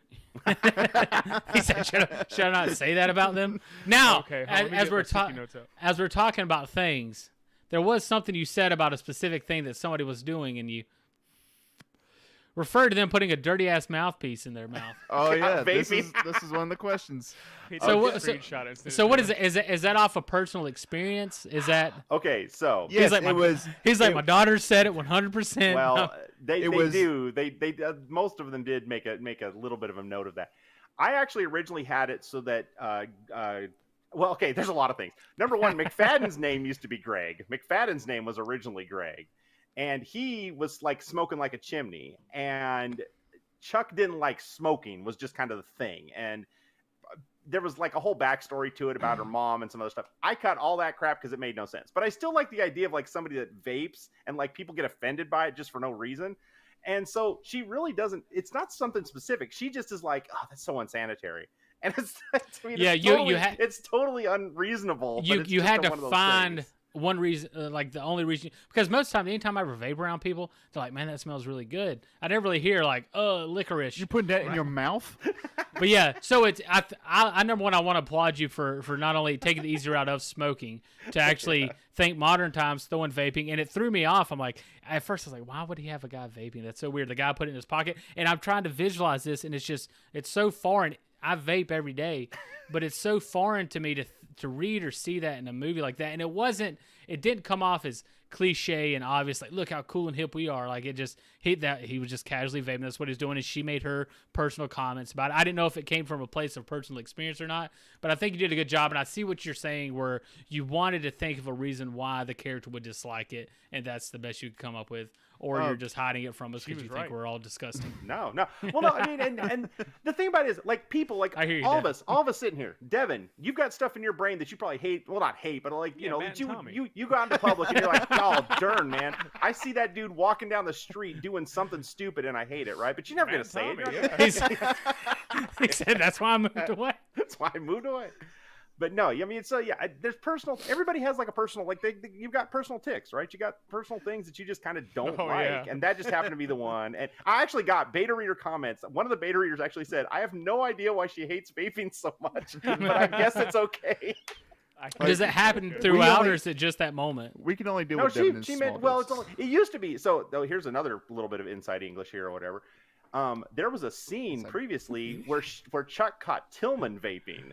And Tillman was vaping, but I cut that completely out because it was totally that would have been useless funny. and really I ridiculous. would have liked that a lot. Well, I know. I think that could have been interesting. Like Matt said, it'd be funny. But also, there's this certain people see somebody smoking, and be like, ugh, they're smoking. I'm not attracted to them anymore. So it'd be funny to kind of see that happen with vaping. He's vaping. I don't like him anymore. Dude, I don't like it. I would be like, hey, what are you doing? If you- Yeah, if you you- still come on this show every week while me and Tommy going in the we microphone. we Putting on shouldn't. a Though. spark plug in the middle of onto the microphone. There you go. I've never heard spark plug. I like that one. annoying. Robo dick There is you what go. I always hear. Yeah, I don't. I hear I'm not. douche flute. I'm not a homophobe, so I don't really care about that. Yeah, you know. Yeah, you you know, know, speaking of Damascus. Speaking of homophobes, Speaking of what? What was his That's why he said accent? Dematris. Oh, So I wow. said Damascus. Damascus, like Damascus Steel, Damascus. Damascus. Damascus. I've been watching a lot of Forge and Fire. What was his accent that he was doing that DeRosa didn't like? Well, so she got DeRosa, so mad at him. Well, actually, she yeah, has the reasons to be audiobook. mad at him. she's got reasons to be mad. Real quick, Bad. guys, you got to read the book. You gotta. Whenever the pre-sale comes Seriously. out, get you a copy of it. And I think it's one of those things where, like, whenever you read something, you listen to people talk about it, it makes that more interesting. You want to go back and read it, but you don't have to read it. You just listen to this, and then you go read it. So you get to cut out that first read. Cut out the So- This is for the people oh, who've already yeah, read that's it. that's that part Matt That's kept that talking part Matt about. was talking about. Yeah, I think it will liven it up. But It's like you said McFadden had like a strange accent. Okay, so Was it a Californian surfer boy accent? I read him as a Southern man. No, so he's definitely a Southern man now, but it's not. Now. So McFadden actually, there's a lot of stuff there. First of all, McFadden started out as an FBI agent. He started out as like a government dude, not a member of the Griffins. And so, sorry, big. That's not exactly a spoiler, but it's just Yeah, it happens. They encounter a Griffin agent, and his name is McFadden. There you go. Now, so I spoiled that for you, but that's okay. I like your names too. Oh, thank you. There was a lot of thought that went into them. But no, here's the thing. I meet people, especially since I grew up in Idaho. Okay. And in Idaho, like, you don't think about accents because to don't us, have like, one. you don't have you don't, you do though. That's the problem. When you go back to Idaho after being away for a long time, you're like, these people do talk weird, like, and so it's to me, it's like when people go to places and they suddenly like adopt an accent. That's kind of what I'm trying to get at here. Like, he goes to the Southwest and he's like, I'm living in the Southwest, so I'm going to start talking like a Squidward. weird, guy from the Cowboys, right? And it's just, it's literally a thing that's just annoying about him specifically. But like you said, DeRosa has a lot of reasons to hate him beyond his stupid accent, and so she's actually heard him without the accent, and that's why she's like, I thought I was hallucinating. Well, like, I I really know- just thought I was so mad at him. I was so yeah. making She was up like, stuff. I was so mad at him. I thought I was just fucking angry. I think that's a very real thing. I think people do without unconsciously they adopt accents whenever they move to different places. And I like everything you're saying where you say like you don't realize you have an accent, because whenever I play games like Valorant, like I think that I don't have an accent. I listen back to to myself on here, and I'm like, I don't have that much of an accent. And then I get on Valorant, I start talking to somebody, and instantly, hey, what y'all doing? And just I hear that back from everybody, just talking shit about my accent. And I'm like, fuck, man, I guess it is bad. I don't know. I don't see it. I don't hear it. But Man, they I used to play Counter-Strike with 4 Canadians, and like, I don't know what you're does- talking about, eh? My accent does don't sound wear that on bad, you. eh? Like my southern accent kind of went away, and it was like, hey, man, like it I really think does, that's- like, you start adopting the vernacular. It's kind of weird. That's Yep. one of the cool Devin's things McFadden. about like I guess modern life and stuff, and because you can be in touch with so many different people. You can because Devin doesn't really have much of an accent, but I don't think I do either. Well, there you If I get go. around my dad, it comes out. Yeah, if I get around my family. God damn it, Come on, Daddy! come on, son. What's that That's- truck doing out there? That's a teaser for our other podcast we're gonna start called "My Dad Is a Legend." Is that the first reference? Working on It'll- it. it'll I never remember you happen. guys talking about that last year. We need to get it on, man. Come on. Oh, dude, it's such a we good gotta idea. get our dads to come on board. And then we have to quit this entirely because we don't have that My kind of dad, time. my dad already said it was cool. He was My good dad on. did too. We got everybody's Russ. dads on board. I think my father-in-law said he'd do it. Oh, we there you can go. do it with one of your dads. We just for something like that, I'd really like a studio. Can you really but- picture my dad coming on here and be like, "Hey, Dad, what's going on? What did you do You're like, when you were Have a 17?" beer, you son of a bitch. Your dad will have stories about getting into fights with his friends in the bars at 17, like my dad does. He'll be like, son, here's my favorite story of Matt when he was little. What happens, we went to the doctor's office, right? Oh no! And we had to have Matt take his pants off. And he didn't want to do it. We're like, why did he want to take his pants off? And then he takes his pants off. We make a walk across, and we're all watching because we're weirdos. And then, bam, holes in his underbreeches, and he ain't got, and his ass is hanging out.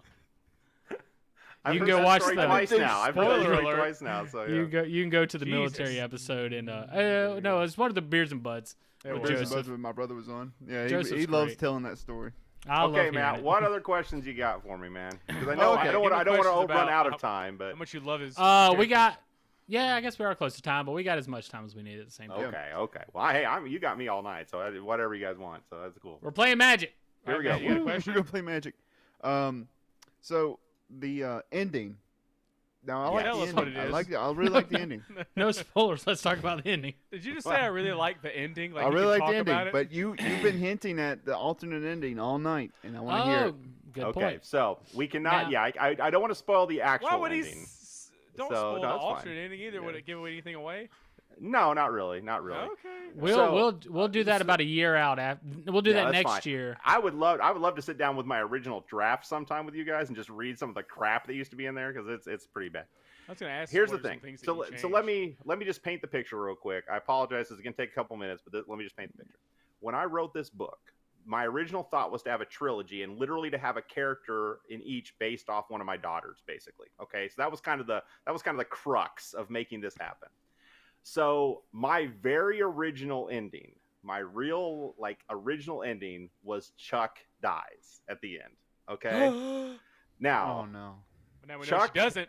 Well, we're not. He's like- Chuck may or may not survive, Oh, but boy. she definitely doesn't get through unscathed if she does make it through. Let's put it that way. But I mean, so the idea is that don't trust everything. But Well, let me I just can tell you ask. this: Chuck straight up was dead at the beginning of the original ending, and And you based I that was off just- one of your daughters? well, so here's the thing, but it would write her off, so I could have the next book, and it wouldn't matter, right?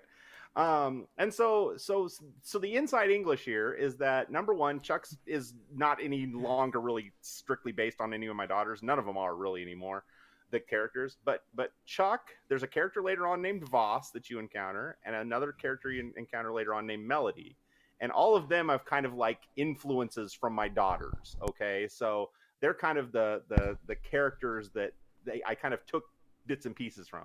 But I just got to the end and I was like, well, I'm going to kill her off and that's going to be all there is to it. And so now there's an It's done. alternative.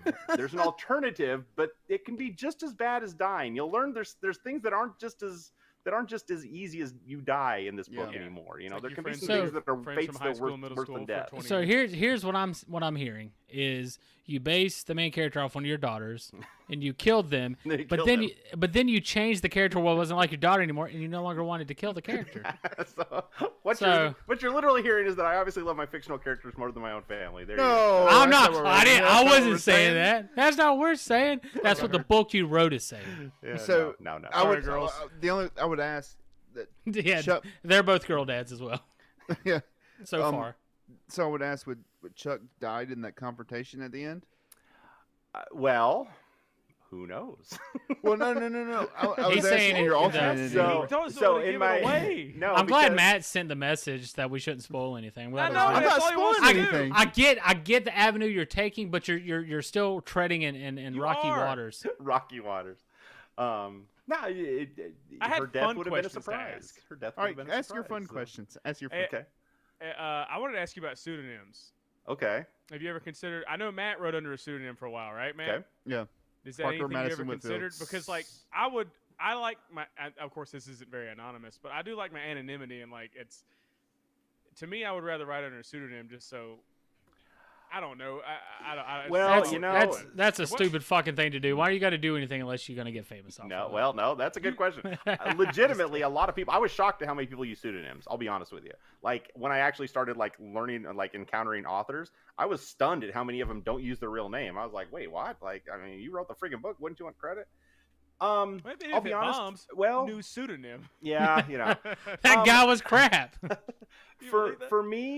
for me, number one is that I'm probably just a little bit too, like at this point in my life, I'm just a little bit too, I don't know, I want credit, I guess. I mean, you can call that vanity or whatever Yeah. you want to call it. I I think it's a didn't- bit of both. You don't care and you want the credit. I just Yeah, I realized, like, for me, like, when I realized what went into writing under a pen name, what all you had to do, yeah. it was just like, why would I put myself through Well, this you know what's when- funny? So just a thing about pseudonyms is that to register your book with the Library of Congress to get your copyright, right? You have to put down your name and you have to provide all kinds of other information. And then at the end, it says, well, would you like to go by any other names? Except that on record, if somebody were to then go and summon from the Library of Congress your information, guess what? They're still going to be able to figure out who the crap you Yeah. are. Freedom of Information Act. Who wrote this book? Exactly. So you got to get pretty famous at that point. yeah. I would say here's my advice from a guy that hasn't written a book yet. What you want to do is you want to go with your real name until you get to the level of fame you want, and then you switch over to a pseudonym. That way you maintain where you want to be, and then you can reap the benefits of the riches of your work without having to deal with the overwhelming fame that it'll bring. Why would you not have to deal with I mean, that? we even toiled around the idea I'm just of saying, like- using different names for a previous project where we didn't want our real name. Like, that's just how I am, man. I don't want people knowing who I am. I don't like that. If I wrote fiction based around us, I'd prefer us to use our fake names, but at the same time, I wouldn't care about it being our real names either, really. Well, your I don't name ca- is a fake name. Yeah. well, and That's my benefit is if I write a book that's written by Tom Sawyer, nobody's gonna ever question whether it's real or not. So Yeah, I'll- I go, I'll knock my on- name's Kevin Summit. I go, his name's Tom Sawyer. He go, yeah, my name's Tom Sawyer. It's like the most wonderful joke. I forgot about that. It's the most wonderful thing ever, man. He's like, no, that's really his name. And then he's like, yeah, sure it Sure is. it is. You know, knock on for Micah or whatever. At the end of the day, if I had to worry about like my name being out there in public so big a deal that I would need to worry about it, then I guess at that point I'm probably You going to never have know who's other problems. what But kind you're of right. I weirdo mean, is there are gonna, weirdos out there. and Well, it's stuff kind of like that, those are at this moment right now. Those are problems you want to have.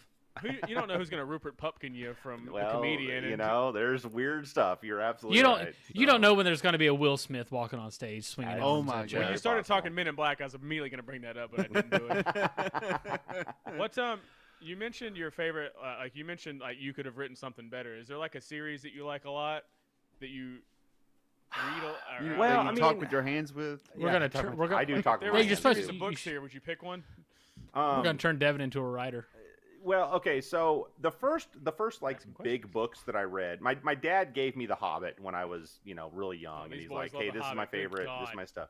But I'll be honest with you, Hobbit and Two Towers and all that stuff, I enjoyed them, but I only read them once, and that's it. I'm done. Like I read don't The care that Hobbit 3 much. times. I mean, Best Tolkien's book ever written. fine, but it doesn't like make my heart sing, whatever you want to call it. The first books that I really got into were Terry Brooks, the Sword of Shannara series. I read pretty much all of them very quickly. Like, I mean, the first book is like 800 pages or something, and I've read it in like a weekend. I mean, I just breezed through them. When I found Stephen King, I really enjoyed his earlier stuff. Most of his stuff lately, I'm kind of just like, yeah, whatever. But He quit drinking.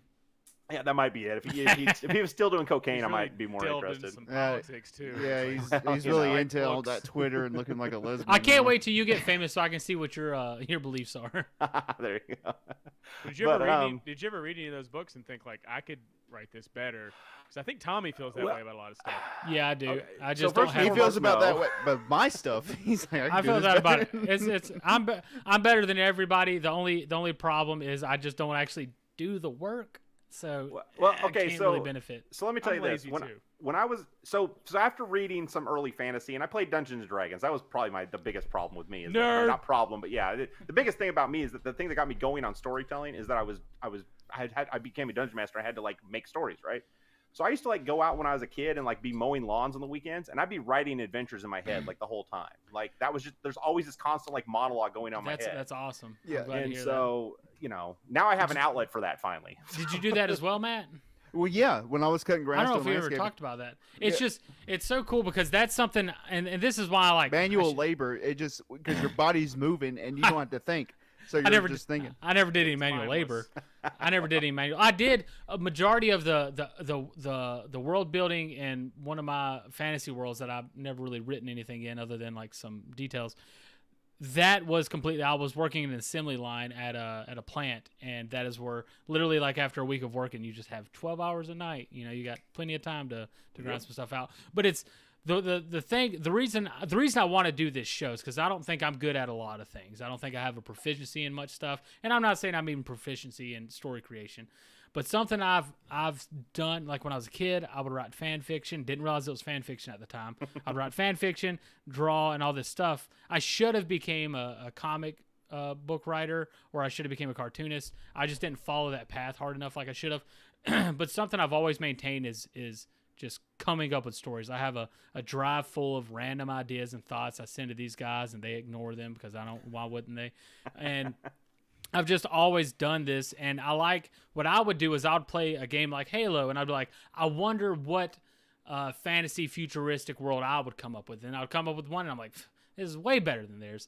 But the crux of everything that I usually do when I do that sort of thing is I'm already taking an idea and then I'm adapting it. So they've done the legwork. I just have to make something fresh off of their idea, basically. And that's why going back to, it's not over there, it's over here. Going back to The Hobbit. That's why The Hobbit is the greatest book ever written, because every modern fiction is just a retelling in a various different way of the source material that Tolkien gave us. You can argue that also that comes from regular mythology or just basic lore handed down, whatever. I agree. Tolkien started modern fiction. He's the greatest writer ever, and I don't care. Thank you, Matt. Thank you for attending your TED Talk. I got you. Yeah, you go Cool. ahead. Keep going. No, You got that was, another 30 minutes, man. Go ahead. That was Just it. Keep talking. you and I both know I could send a bunch of voice messages worth of 30 minutes if I wanted to. So, going off what Tommy was, spouting about, what inspired you to write Eyes in the Dark? What was it, a cryptid Good or question. Ooh, very good. Well, again, I mentioned stupid cryptid fan fiction. Here's the thing. So I got the idea. I actually saw the scene in my head, the opening scene. So the opening scene starts in an action scene, which apparently Yeah. everybody says you're not supposed to do, but whatever, screw it. I did think it. it worked very well. With Um, yours. Yeah. But I saw like a scene, and I was like, okay, why would they be doing this? And so then I extrapolated out, well, okay, they're working in a base. Okay, well, why are they in a base, and where's their base? And so, I mean, here's the thing: I could actually go to a map of Phoenix right now and point to you where Site Alpha actually is supposed to be cool. located. It's not there. There's a radio tower and a blank field there, but they're supposed to be in my world. I can tell you exactly where it would be. In fact, someday I'm going to go to Phoenix and take a picture with my book in front of that Yeah, why radio tower. Phoenix? He's from there. Why Phoenix? I'm Is not that from where there. you're I'm from Idaho. Well, He said Idaho yeah. earlier. That's why I You've was been, like, yeah. Phoenix. you've been in Arizona, and that's why. So you want to know why I ended up in Phoenix? Because ASU was running commercials at the time, and I was making, like a lot of people make fun of ASU. So sorry, ASU alums. I apologize. I'm not trying to dog you Sun here, but Devils. people were, the Sun Devils. People were making fun of them. I was like, yeah, we could. So that's another thing. The original version of the book had a bunch more fiction about like why the agents get picked. And so, like, all the sites originally are nearby, like, major universities. Like, that's kind of a That thing, makes sense. right? I was wondering why they're so young. Like, it seems like, I mean, one guy was like 14 or 15. I was wondering It makes sense. Yeah. how and why they were being recruited so young. So that just, it all adds up. Yeah. Well, I mean, again, like if you're going to be in a secret society, you don't start out in a secret society when you're 50 usually, right? I mean, like You because recruit by them then like the you're military does. yeah, exactly. When do we recruit people for the military? It's when you're turning 18. So what would you do in a secret society? You do the exact same freaking thing. Catch them when they're in middle school, figure out if they're smart, figure out if they're antisocial. I got a great opportunity for you. There you go. There you go. So I will say, off of kind of piggybacking off Matt's question, he was asking, how did you come to this book? My question is, if like you've already started another book, I know you have short stories. Why was this the one that you picked as your first? Because that's kind of one of my struggles. Is I have multiple ideas I want to do. It's hard to pick which one I think is the one I should go with first. Well, so here's the thing. I mentioned I tried to write before. I tried to write because I play D&D. So I used to have. I've had all kinds of groups and characters and people that I can base stuff off of. We got to set one of those up one day. Well, and I tried to write books like that, and I would run out of steam. And part of it, I think, is because I was playing these characters on the weekends, and then I was trying to write them like during the week, and that wasn't. I didn't care. Like at that point, I was just doing too much.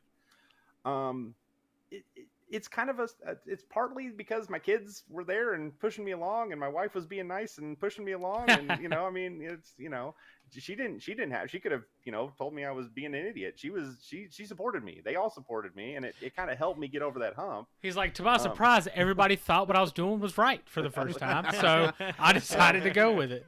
But to me, one of the things that got me excited about this book is that as I went, because immediately the first thing I did when I started quote unquote writing, I probably put down the first chapter, and then I thought, you know what, maybe I need to go make sure this like is a book that isn't already out there. So I immediately went and looked, like, okay, cryptid books. Man, there are, like, most cryptid books either treat cryptids like they're some kind of weird, fluffy, like, animals that don't, I mean, like, they don't treat them like creatures. They treat them like just monsters that show up kind of randomly and get killed.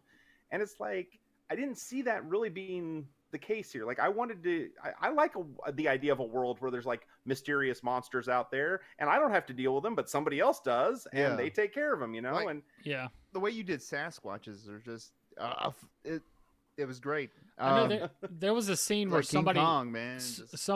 There was something mentioned about somebody going off and like talking and checking in on with the local like Bigfoot population or something like that, and that concept just really, like, that's such a cool idea. Like, to know that these creatures are out there, and like you said, there is the idea of this group of people being there is kind of like caretakers watching over them, helping them. They're going to clean up dead bodies. They're going to give them medical aid and all that sort of stuff. Like, that's such a crazy and unique and cool concept that once you think about it, if all this stuff is real, like I said before, the realism is there. It's your world is believable, and it's a believable fiction, and that's one of my biggest frustrations with fantasy is whenever, they could be having a guy flying around on a fucking broom, and I'm like, I get it, but then when something happens in the general story, it's not believable. So your world is again gushing again. Your world's believable and it fits within the real world, and I think that's gonna make people attached to it a lot more. Just like what you're saying, like you created this book because there was nothing else out there like it almost.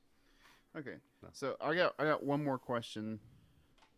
That, go for it. That I think that every flat earther hates. Why is the world round? Because you've been lied to your whole life, Matt. And I'm here to tell you. Why are they hiding them? Why are they hiding them? That's a good question. And really what it kind of, I don't know if you remember the scene where they're in the cafeteria and in the background they're talking about the society, and it's like on old timey TV stuff like that. So they're talking a little bit about where the crux of the creation of the society was. And here's the thing, like all good stupid secret government crap, once you get something ingrained and you can make money off of it, why would you ever give it up, right? Like why would you ever reveal people something with power try to stay in power? And so it comes across, I think, okay, maybe it doesn't, maybe I'm just delusional, but the Rogers aren't supposed to be presented as strictly like a good guy group. Like if you notice some of the interactions that some of the other agents have had, especially DeRosa, and DeRosa's the primary amongst them. What they did to DeRosa, I was like, right, it gets you a little bit pissed off at him, right? Like, I was. So once you kind of get that dynamic set, and if you started something in the late 1800s and it's been going on ever since, what's the incentive for you to then like let it lapse? I mean, like at that point, it's almost like a game in other words, and that they're still operating under these systems they've kind of created for themselves. Yeah. So, and the Griffins are kind of opposing the exact same thing, Right. So I don't know if this is too deep, like diving too deep into it, but what is the family telling the government for them to keep giving them funding, where it's saying that these creatures are still dangerous enough where we can't let them be exposed? I just imagine it was cued in, but are they kind of like an entity that's a part of the government but separate, like the Federal Reserve? They're definitely separate. And it's very much kind of borrows from the idea of the Men in Black, in that like the Men in Black provides tech to the government, right? Like he talks about like Velcro came from aliens. Well, I mean, obviously somebody invented Velcro, but I tried to kind of paint. I mean, you see it. There's a few things in the book where there's some technology that you see that you're going, wait a minute, that probably wouldn't really exist yet, or it shouldn't because I've never heard of it. Or there's some things that they use that they talk about are being like cryptid byproducts and things like that. And so, the idea there is that, and the Griffins, you'll notice McFadden later on. McFadden has kind of an interaction later on where he kind of is trying to kind of peel the layer back a little bit, where he talks about the fact that he says, what you guys call protection, we call, enslavement, essentially. You know what I'm saying? Like the fact that you're quote unquote keeping them protected, we consider that like you're keeping them entrapped. And so he's trying to kind of show the paradigm shift there between the two groups, but at the same time, he understands that he's on the losing end as far as like in that system. He's in a situation where he's 1 against 100 right now. But if you turn it the other switch, if you get the Griffins in power, then what's going to happen? And so of course that might be explored down the road. So well, I will say, exciting to hear. from this conversation in and of itself, I will tell you that it's made me more interested in reading your book, and I think that's what the goal here has been. That's hopefully the goal. Well, no, I mean, I was already going to read the book, but this has made it where it's, I guess, jumping my priority list. I'm more excited, and it's not something that I'm doing for a friend or doing for work or anything like that. It's something I'm more desiring to do. Usually with me with books, I read a few chapters pretty slowly, and then once I finally get into the meat of it, then I can't stop reading it. I'm like sitting there at work reading the book when I finish my shift and stuff like that. So this has helped me be more interested. Hopefully anybody out there that's into cryptids or any of this stuff, if you don't know what cryptids are, Matt, I'll go ahead and let you explain it. I think you'd be a good person to explain it. Not the person that wrote the damn thing. Basically, it's a cryptid. Bigfoot. Never mind. Neal, you go ahead and explain to the people what cryptids are. So officially, a cryptid is a creature that is thought to exist but cannot technically be proven to exist. So Bigfoot has tracks, so we assume that he exists, but we don't technically have one like in a cage somewhere. So we can't obviously say that for sure he's there.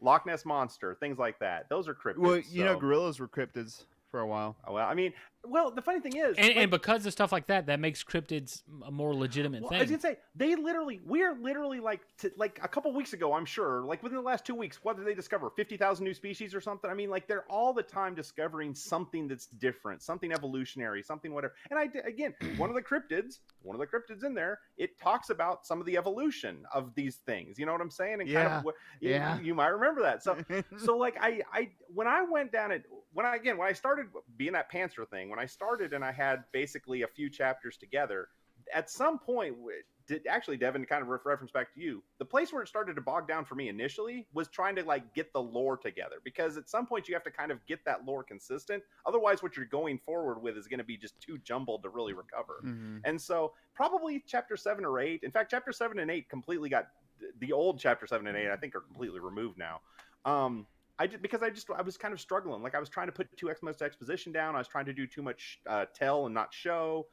And it took a long time to kind of get through that. But once I kind of got through that, that's why I could have these breakaway moments when I could write 25,000 words, because I knew what was going on. Like I knew the lore. So that makes sense. And I can say just from my own personal experience, that's something that I don't want to say that's my excuse, but it's one of many excuses of why I've never really written, is because I'm so constantly, again, like I literally have an encyclopedia for worlds that I'm working on, because I'm too focused on, I'm basically trying to get all my P's and Q's together before I start writing, because I want to be where you're saying you were. And so I'm just trying to set myself, and at the end of the day, the best way, the number one rule, if you ever look up any guide on how to write a book or anything, the first thing you're always going to see, or the best thing you're always going to see, is sit down and start writing. That's the only way to do it. And so, but that's, I'm trying my best not to write a book by writing everything else first. That's basically what I'm doing. But yeah, you got time for 2 more questions from me? Man, I got time for all night long. I told you, whatever. Right, cool. I don't have. I'm running out of time. Well, my first question is, can we talk? Can we talk about whiteout? Or Washout? The washouts. Yes, we can talk Oh, about that's something washing else I out. haven't heard about. Tell me more. Tell me more. What? Haven't got to that part yet. So what? Well, I know. okay, I know what you explain it in the book. What washout is, but right. what was the process? I know it's supposedly supposed to be painful, and Well, it can so here's be. the thing. Here's the thing. Secret societies create a problem for a lot of things. In that you're going to have ex-members, you're going to have stuff like that. You know, I mean, like no real good secret society ever lasts forever because somebody eventually comes out, right? The people that do the weird redwood grove out in California, somebody eventually is going to leak something, right? So, but previously technology hadn't quite caught up enough that it mattered. But at some point that starts to be less evident as time goes on, right? So in the 90s, when the internet comes around and other things start coming around, it becomes really obvious. Well, at some point we've got to figure out a way to get rid of people without totally just, putting them back out in the world and letting them know all of our secrets. And they came up with a system to do that, and you'll have to read to exactly understand why that system exists. But it basically is a way to kind of make people forget about the family. So, and it's something that I thought, to me, I like the idea of it because again, it's just one of those things. If you've got It keeps the family secure and well, safe. it keeps them secure, but it also, if you've got technology that can do weird things like have a box the size of a microwave pick up a Sasquatch, like you've got to have other stuff, right? And so at some point somebody, because there's an egghead somewhere that's going to figure out, like, man, how can I use this to my advantage or to our advantage or whatever? And it's always one of those little things. It's a system that is twisted just a little bit, so again, to kind of show you that underbelly of the family that maybe isn't, I don't like the idea of good guys that are solely good. You know what I'm saying? Yeah. Like a protagonist that's just a You don't want a Superman perfect complex buttoned up. going Yeah, on. exactly. You don't need. Not everybody's perfect. Every group, every system, every whatever has. I know somebody that's some pretty bad, perfect. so. There's one man out there that's a very perfect fella. There you go. Watch the stream back. Clip it at whatever this moment is. 149. 149. Yeah. And I my think, second question. Oh, was, go ahead. My second question was, what is Sasquatch rutting like? Sasquatch what? Rutting? Rutting. You ever heard of rutting season? Yes, I've heard of rutting season. He's like, I didn't get that deep into the lore, and I'm not going to. Because there's a scene, there's a part in your book where you talk about two Sasquatches going at it, Well, and they break, okay, so and they break their trackers. I know Oh, what's shit. going on. It's I know going what's pretty going rough. on, but they broke their trackers. It's like, how strong are your Sasquatches in this universe? So again, like I looked this up. There are instances where creatures that are tracked, especially things like dolphins and things like that, when they are being amorous, will somehow or another cause problems. And so I just kind of infused a little of that in there. I promise you, there's absolutely nothing graphic sex-wise happening with Sasquatches in my book. Nothing graphic. Well, I don't want to read it now. I know now you don't want to read it. I know. You really- Sorry. I trust me. I can find you some fanfic that's got plenty of that. I don't think. I'm That's, sure that's Sasquatch- most fan fiction. yeah. Sasquatch being turned on really turned me off of your novel. Yeah. There you go. So yeah, are we got anything else? Any burning questions for Neal? Actually, yes. I got one more. I'm actually going to my show notes now. Like, wait a minute. When are the Nightcrawlers coming back? Yeah. Night crawlers. Well, I mean, I'll answer this question for Neal. He's got at least 2 more books in him, right? For this one idea, least. he's got 3 daughters, so it's at least At 2 more least. books he had planned. At least. And there's Hey, a lot more this- cryptids I'm sure he didn't get to. This should make Matt happy. Someday I'm going to write. I don't know when. It'll be after these ones. I want to make a DeRosa Files book that is about Sally joining the family for real, like her experiences. Because Sally's a character. Okay, so inside English, Sally. Top book. Sally is obviously kind of like comes from my generation. She's older like me, and I say old, but I'm not that old, but still it's she's older compared to the kids that she's working with by a long shot. And so, she's got a lot of history, and obviously I think people, at least I want to explore that history, and I'm excited to do that someday. So yeah, there will someday be like more stories focusing on some of these early characters as well. The next book you're just gonna have to see, but you have to read the first one first. I would to find out what's also going on. like a. It sounds like Voss. Galactic Knights in chat is super excited about it as well. Okay, cool. I would also like a Voss Files. What you got going on? Oh, there we go. Well, Adventures again, of Voss. I think you'll have to that, find out. Yeah, DeRosa And this is just a personal thing. I don't know if you've ever seen Brooklyn Nine-Nine, but I've only known, I think the character's name's Rosa, and it's a female with kind of like a, I don't want to say shitty attitude, but she's always just kind of like blah and has like, she's just kind of like fucking whatever. She always is pissed off, and that's the exact person I see this character as. Normally, well, DeRosa is kind of like pissed off all the time. well, yeah, exactly. It seemed, I'm like, did he pull her from there? I don't know, but it definitely seemed to fit.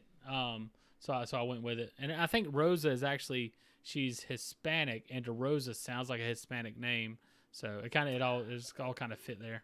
Well, something important that you just mentioned, you just touched on. You'll notice after reading the book, Matt, I don't do a lot of I don't break down the characters' features You do not talk hardly about at all, anything right? about those characters. I have Yeah, very little. yeah, I and you didn't know think what? about It's that. because I want you to be able to envision what these people look like on your own. Like, I think that's you know, more fun too. Like you say, somebody has a funny accent, and then you just get to kind of, you can Right, kind of tell a you little know. bit by the way they're speaking, but right. a lot of it's all in your head, and I like that. Yeah. So I mean, I shouldn't say I hate, but I do not enjoy when I read in books like somebody looks in a mirror and describes themselves in detail. Like, have you ever done that? Have you ever looked in a mirror and gone, my chestnut eyes and my blah blah blah blah? Like, freaking, I never would do that. Like, I look in my Yeah, mirror, who like, would- no, I don't want to look at that. Like, You give a scant description. Every- scant every- description. every- you guys Time I don't do watch, that? every time I watch back one of these videos, you look at it and go, oh, geez.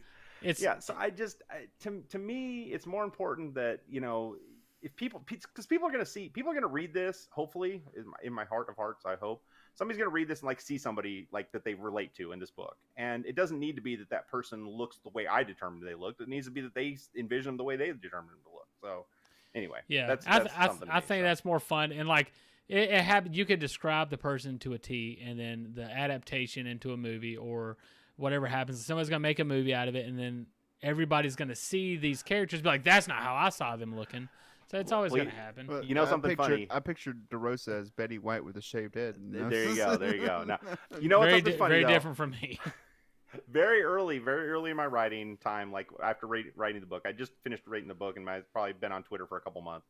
Somebody had something where they asked, like, what does your character look like? And it really took me a long time to even think about that, because I never thought in the book about, I always saw through Chuck's eyes in my mind, and I never really thought about like what she looked like. I was just like, she sees everybody else. I don't really think about her that much because she's just a character. And right, there goes Devin. now Devin went, so there you Devin go. left. Now I don't have to feel Told you. Not the I was only so one. enthralled. You wouldn't but be you the know, only one. but I You had a wouldn't hard be the time. last. I had to really go like, well, I don't know what she looks like, because she's her. Like, and when I'm thinking about writing her, I'm not thinking about what she looks like. I'm thinking about what she's seeing and what's going on around her. Well, I So- think that's a perfect situation for you to build on the idea you've already created for yourself, where you respond, "What do you think they look like?" And There then you when go. they respond, you say, "Boy, you nailed it. That's fucking it." Boom. But You I got it. think that's a cool concept, and I mean, it's a double-edged sword for sure. Where it's you're given less is more, but at the same time you're given less, and it's leaving writers in situations where some people. There's literally some people that can't imagine. They have no imagination. You ask people how, on a scale of 1 to 10, imagine an apple. How accurately can you imagine an apple? And they're like, what the fuck do you talk? What are you talking about? You ask somebody, do you talk to yourself in your head? What is the voice that you talk to? And they have no clue what you're talking about. Right. And so it leaves some people hanging for sure because they need that detail. But I think the majority of the people are able to build those characters Fill in the themselves. gaps. You'll picture Yeah. something like he was Yeah. saying, Betty White with a shaved head. There's something in your brain that will, Connect. yeah. Very much. Very much. But I'm 7 chapters in. I'm enjoying it. It is ramping up. I think for me, honestly, the first 3 I'm on book 2. the first 3 chapters you gave us that we read before, it seems pretty as far as I remember, pretty similar. I'm sure there's been some Yeah, changes. it's been some changes, but yeah. It's all building up to Media Day. You'll find out more when you read the book. There you go. And so, and I think that's like once I got to chapter 5, because 4 wasn't really a chapter, I think it was. Once you get to chapter 5, it really kicks off, and you're like, okay, I get why you're setting the stage. And 4 chapters in, it really isn't long, so it's not a slow ramp up. But when you're a slow reader like I am, you're like, okay, what are we getting to next? And the first 3 chapters initially didn't interest me, but now once I get to like that 5th chapter, there's it's such more of a payoff. You're setting things up. You're building. It's such a hard thing to introduce characters and explain them and get you to know these characters without it being boring. And so Yeah, you I think introducing with a punch, It's the worst part of like movies and like long television series is like the first few episodes are always a slog. You got to introduce all these characters. Yeah, everybody's got to be introduced. Well, I It's think the never- first it doesn't paragraph of grip your you. story really hits it home. you do a good job. You really set the Yeah, you do. scene. It's And- not like I didn't think it was slow or like anything like that. And Personally, I like and it a that's lot. what I got to say is when I say this, I'm not saying that I was disinterested or it wasn't That's what you good in said. those first three first three That's what you chapters. said. It's just nothing at the point of the first three chapters, and I don't think it's intended. Well, there's a couple things I'm not going to mention. There is some things that jumped out where you're like, I got to figure out what this is, but Yeah. for the most part, you're just kind of going through the motions. And I think for me, I knew I was learning about characters, but starting it off literally with a punch, and then just kind of explaining things. I love those first three chapters just because the scene it's set, and it made it. I love them more so once we got out of it, if that makes sense. So I think you did a great job with it. I think if somebody can't get through 4 chapters before they decide they like a book or not, if you're somebody that literally reads the back, I mean, hell, if you read the back cover, that should be enough to. That actually would probably have helped you. Yeah, so I think you, from what I've gotten, like I said, I think I'm started chapter 8, the Witch King hears. I'm enjoying it. My camera switched. This conversation has got me more interested in reading it, and I'm sure it's gotten Devin more interested in reading it. I've known of Devin reading 2 books in my life, or 1 book, and that's Matt's book. I'm not saying you haven't read more books, you just never mentioned it. And this is another one. So, and I firmly believe he's going to finish it. And yeah, I think you've done a phenomenal job so far. This isn't my genre, but I'm interested in it becoming my genre, just based on the work you've done. All right. Cool. So let's get into the giveaways. How about that? I Neal, think we should solidify how we're going to do those giveaways just a little bit. I think Neal wanted it. Go ahead. No, I was just to say. So first I'm on and full foremost, screen you. Yeah, Make no, sure you pull that back away a little bit because you're pretty close. I want to make sure they get a good eyeball at the eyeball. So again, this is a little tumbler, and we're actually going to have more of these down the road. I'm going to make a couple more, I'm not going to make. My wife's going to make, so give her all. I'm gonna make her do it. Yeah. So this is tumbler, and I mentioned it. This is actually vinyl, so it would not be dishwasher safe. But other than that, it's ready to be used. I'm using mine right now that I've like writing a book. You got to take care with it. Be easy. Don't rush it. But yeah, so here's the thing. Here's the thing with my buddies here at the Rough Craft. Number one, we mentioned how you're going to do this. We're going to post this video. You're going to leave a comment that says I want Neal's cup. Great. Or you're going to leave a comment that says I want Neal's book. Great. Okay. I don't care where you're at. If you're in the continental United States, if you're across the freaking world, I'm opening this up to everybody. Not only are we giving away the tumbler, we're also going to give away 3 copies of the book, and I will make sure those books are all signed. Okay, so we will give away 3 copies of the book. All of them will be signed, and we will send them out once the book is released. And that's another thing we have not talked about yet, but here's the final announcement. Hopefully, you stuck around to the end. Pre-sales for the book are targeted to open up on April 14th. I can't swear that's going to be the date. It sometimes varies because there's a lot of rules about the way that you register ISBNs, all this other crap. Anyway, you don't want to hear about the nitty-gritty of that. Bottom line, the goal is to have it up by April 15th, regardless of when the pre-sale comes up officially. The book is releasing June 28th this year. June 28th is the absolute release date for sure. It will be out. And so as soon as the book releases, we will get those books printed and we will ship them off we will announce the winners on the next whenever, round, the Rough Craft happens after that. So whatever show happens after the release of the book, we will eventually announce who the 3 winners are going to be. Well, it'll just be random. But again, mention you want Neal's book, 3 copies, all signed, will go out to 3 different winners. I don't care where you're at on the planet. If you enter this contest, you will get that book. I will pay the shipping myself. Not a big deal. We're just going to make it happen. Okay. So. And that is, I love the Rough You're Craft. You're going to meet me at the Riverbank Zoo, and you're going to give me the cup, and you're going to give me the book. And not to say that it's only 3 books. It's at least 3 books. It's definitely 3 for sure. Yeah. At least 3 books. I personally have committed to buying 3 books to give to people, and I haven't had. We just so much has been going on.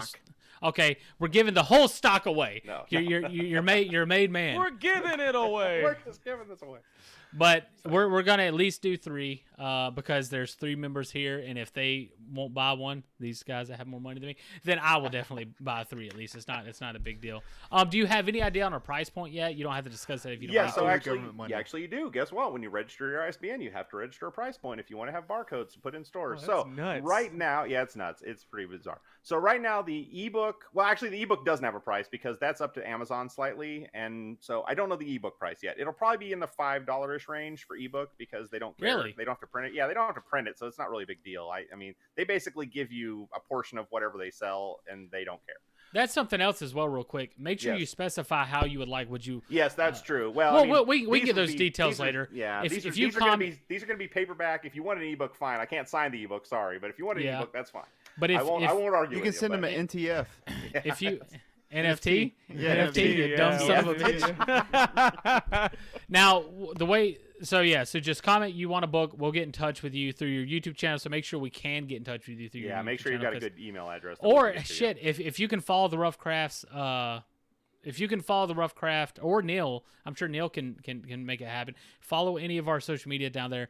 Direct message us. Leave us something. Let us know you yeah. want the book. If we see that, we're gonna We'll give enter it. you in the contest. Yep. We're gonna give it probably a week or two. Enter you into the contest, and then we will pick at least 3, 4 because of the cup as well to get one of these prizes. And we just can't thank you enough for entering. And I think that. Yeah. No, like I said, so yeah, it's yeah, but June 28th, the book is absolutely going to drop. That is for sure. So anyway, so the paperback is $12.99. I have to register that ahead of time, so it's $12.99 for the paperback, and the Really? Okay. hardback is $21.99. That's what it is right now. Now, technically, like I said, if I end up going to Barnes and Noble, a place like that, they can do their own thing, but that's the price that's going to be printed because I have to register that ahead of time. Otherwise, it's not going to happen. So When's the audiobook coming out? the audiobook is registered, but it will man. not be coming out before. It will come out after the release because we have to record the audiobook. And audiobook is a pain in the butt. I'm just going to tell you right Oh, now. man, I it's can't not imagine. easy. It's Yeah, not easy. I just couldn't imagine doing And it. it takes up to 6 months to get it approved on Audible. Me and Matt has done very small bit of Matt and I. Thank you, Devin. Matt and I have tried to. We've written one short story. We tried to record. I think we spent one night doing it, and it's a fucking mess. It is not easy, and that's us trying to personally do it, Yeah. not professionally. So professionally, it's gonna be more efficient, but more expensive as well. So Are you hiring someone to read it?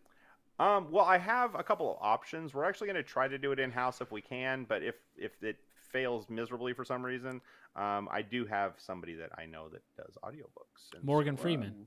Yeah, I'm not Morgan Freeman, Titties but it would be a good one. Why would you? I would That'd love be a good to- one, but he'd probably be a little bit out of my price range. So it's maybe.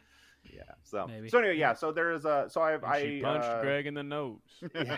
I'd like So, to and tell it's you funny- that his nose didn't break.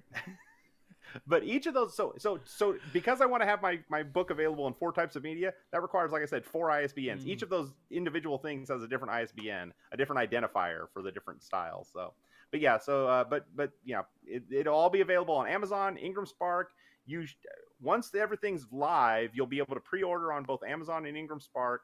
Once it goes like actually to the publisher as far as release date, the 28th. After that, you should be able to buy it at pretty much every place anywhere, Walmart, anything that if they carry it online, they should be able to sell it to you. So you're saying the best place to once the pre-orders go live, once the sale goes live, the best place to find that is at your website? So you can go to my website, you can go to Twitter, follow me on Twitter, I'll post all the links there. Amazon is primarily the one that you're going to probably find pre-sales on, but Ingram Spark will have it, which means that you can order it at barnesandnoble.com, you can order it at whatever Walmart's weird, I forgot it, Kodo or something like that is their weird ebook system. It'll be available there. You can go to your library once you find the book on Amazon. You can actually go to your library and say, "Hey, I would love to get this book at our library," and let them know the name, let them know my name, and the book's name, and they can look it up. They can look it up on find the ISBN. They can order it so that when the book does finally publish, they will get copies as well at their local library. I'm going to do that here at Richland County, the place that I live, and I'll do And, that you know, here too. Yeah, that's know, yeah. awesome. I wish I Yeah. would have thought to ask that. I never even thought Yeah. about nobody Yeah. thinks about libraries today, so I Yeah, never no, go never for even, it. that's really cool. So the library will actually just go out and buy the book. The then, library goes just out off and of one request. Well, I mean, usually you get a couple, but they can About to actually say give I got them overdrive. Yeah, a road but- trip I got to make. But yeah, start making it. But I mean, go to your library, talk to them, and just say, hey, I've got a book that I'm interested in. I know it's by a self-published person, but this is all the information. They can look it up immediately and find it, and it'll be under, like I said, it'll be in overdrive. It'll be in the places that the library gets the books from, because I'm getting them all uploaded to all those places. And so they typically, from my understanding of a lot of people that have self-published have done this, and they say it's pretty easy. Most libraries are like, yeah, cool, we can do that. So, because it Okay, doesn't cool. cost them a lot. They're mostly funded by the government anyway, so it's All right, so just gonna say real quick, I gotta add your website to the description. As of now, go check out his TikTok. Go check out his Facebook, or not his Facebook, his Twitter. Would you like me to add your Facebook? Send me the Facebook you want me to add. I'll send you Facebook. And then check out those links, and you'll get all the information you need to go and get the pre-orders, and you'll also be able to go and get the physical copies, or the copies once the pre-sale's over, and you can actually just physically buy them. And as well, there was one more thing I wanted to hit on. Neal, go. I can't remember what it was. It was another good thing, but yeah. So just we'll put all that information out there. You guys can go get it, and then as well follow the rough craft information, because I'm sure with the way communication's been going lately, as soon as Neal has those things up, he's probably going to send it to us, and we're going to immediately get that out as well. So you have multiple sources of information you'll be able to go to make sure you're able to get one of these books when they first come out. And, No, absolutely. and Yeah, no, we- I mean, it's going to be just in time for July 4th. I mean, July 4th weekend, the 28th is the Tuesday before July 4th. So just think of it that way. You can get your book ordered and have that for a beach read or whatever you want to do once you're enjoying your July 4th holiday. So I there'll will be say some fireworks there. I will say I'm a sucker for reading a physical book is annoying as shit, because your thumbs are in the way and you got to turn the pages. Yes. But there's something satisfying about turning the page, moving on, versus sliding a paragraph at a time That's or true. whatever. So That's true. So I think I personally am gonna get a physical copy of it for sure and put it on the shelf behind me. But so yeah, I think that's everything. Just make sure you like this video, you share it. Make sure if you got any family friends that are interested in writing, there's so much information here, and there's information in other videos we've had. Share it to them. Say, hey, check it out. We're gonna have. The plan is to make a smaller video just encapsulating all the self-publishing information, so you can go quickly and get all that information. And so just talk to people, get them to come here, check out the channel. We're going to have all this great information. We're going to have more information in the future, as well as all these giveaways. And I believe Neal said in the future, once he gets his merchandise rolling, I don't want to speak for you, he's going to give us more giveaways. So just stay tuned into the Rough Craft. There will be Eyes in the Dark t-shirts and other stuff that we're going to give away later too. So yeah. There will be more information, more giveaways, more stuff to be had here. And so just keep an eye out, keep watching, and we'll take care of you. Anything good, else man. from anybody else? Thanks for coming. I want to bring up Bowflex and no, what were you going to say, Devin? Thanks for coming, Neal. For Hey, it was a pleasure. Chris B gets brought up every single episode. Yeah, once Chris is brought up, the video's over. So thank you guys for coming here and checking out the show. It's been a blast being here with Neal. Thank you so much for being here. And as always, oh, hold on. I started the screen too soon. God, hold on. I made a fool of myself right here then. Where's my fucking screen? Lovely. Anyways, we'll just do this. Thank you guys for being here, and we'll talk to you again at a later date and time. Thank you. Take See care, ya. everybody. Now, this part, there's a thanks for watching screen going on that's playing music, and we're supposed to be quiet, so it plays out long enough so I can cut the video. Just tell me. I didn't tell you before. We should be talking about. No, I'm doing something I was very upset that you guys would do right now. What, talking? Yes. I guess you want me to shut up now. It wouldn't be a bad idea. Honestly, it doesn't work. It doesn't matter. So, I hope you guys like the new things for watching screen. Hopefully, I haven't seen nothing. I should have had it logged on to watch it. it should Looking be good. shortly after.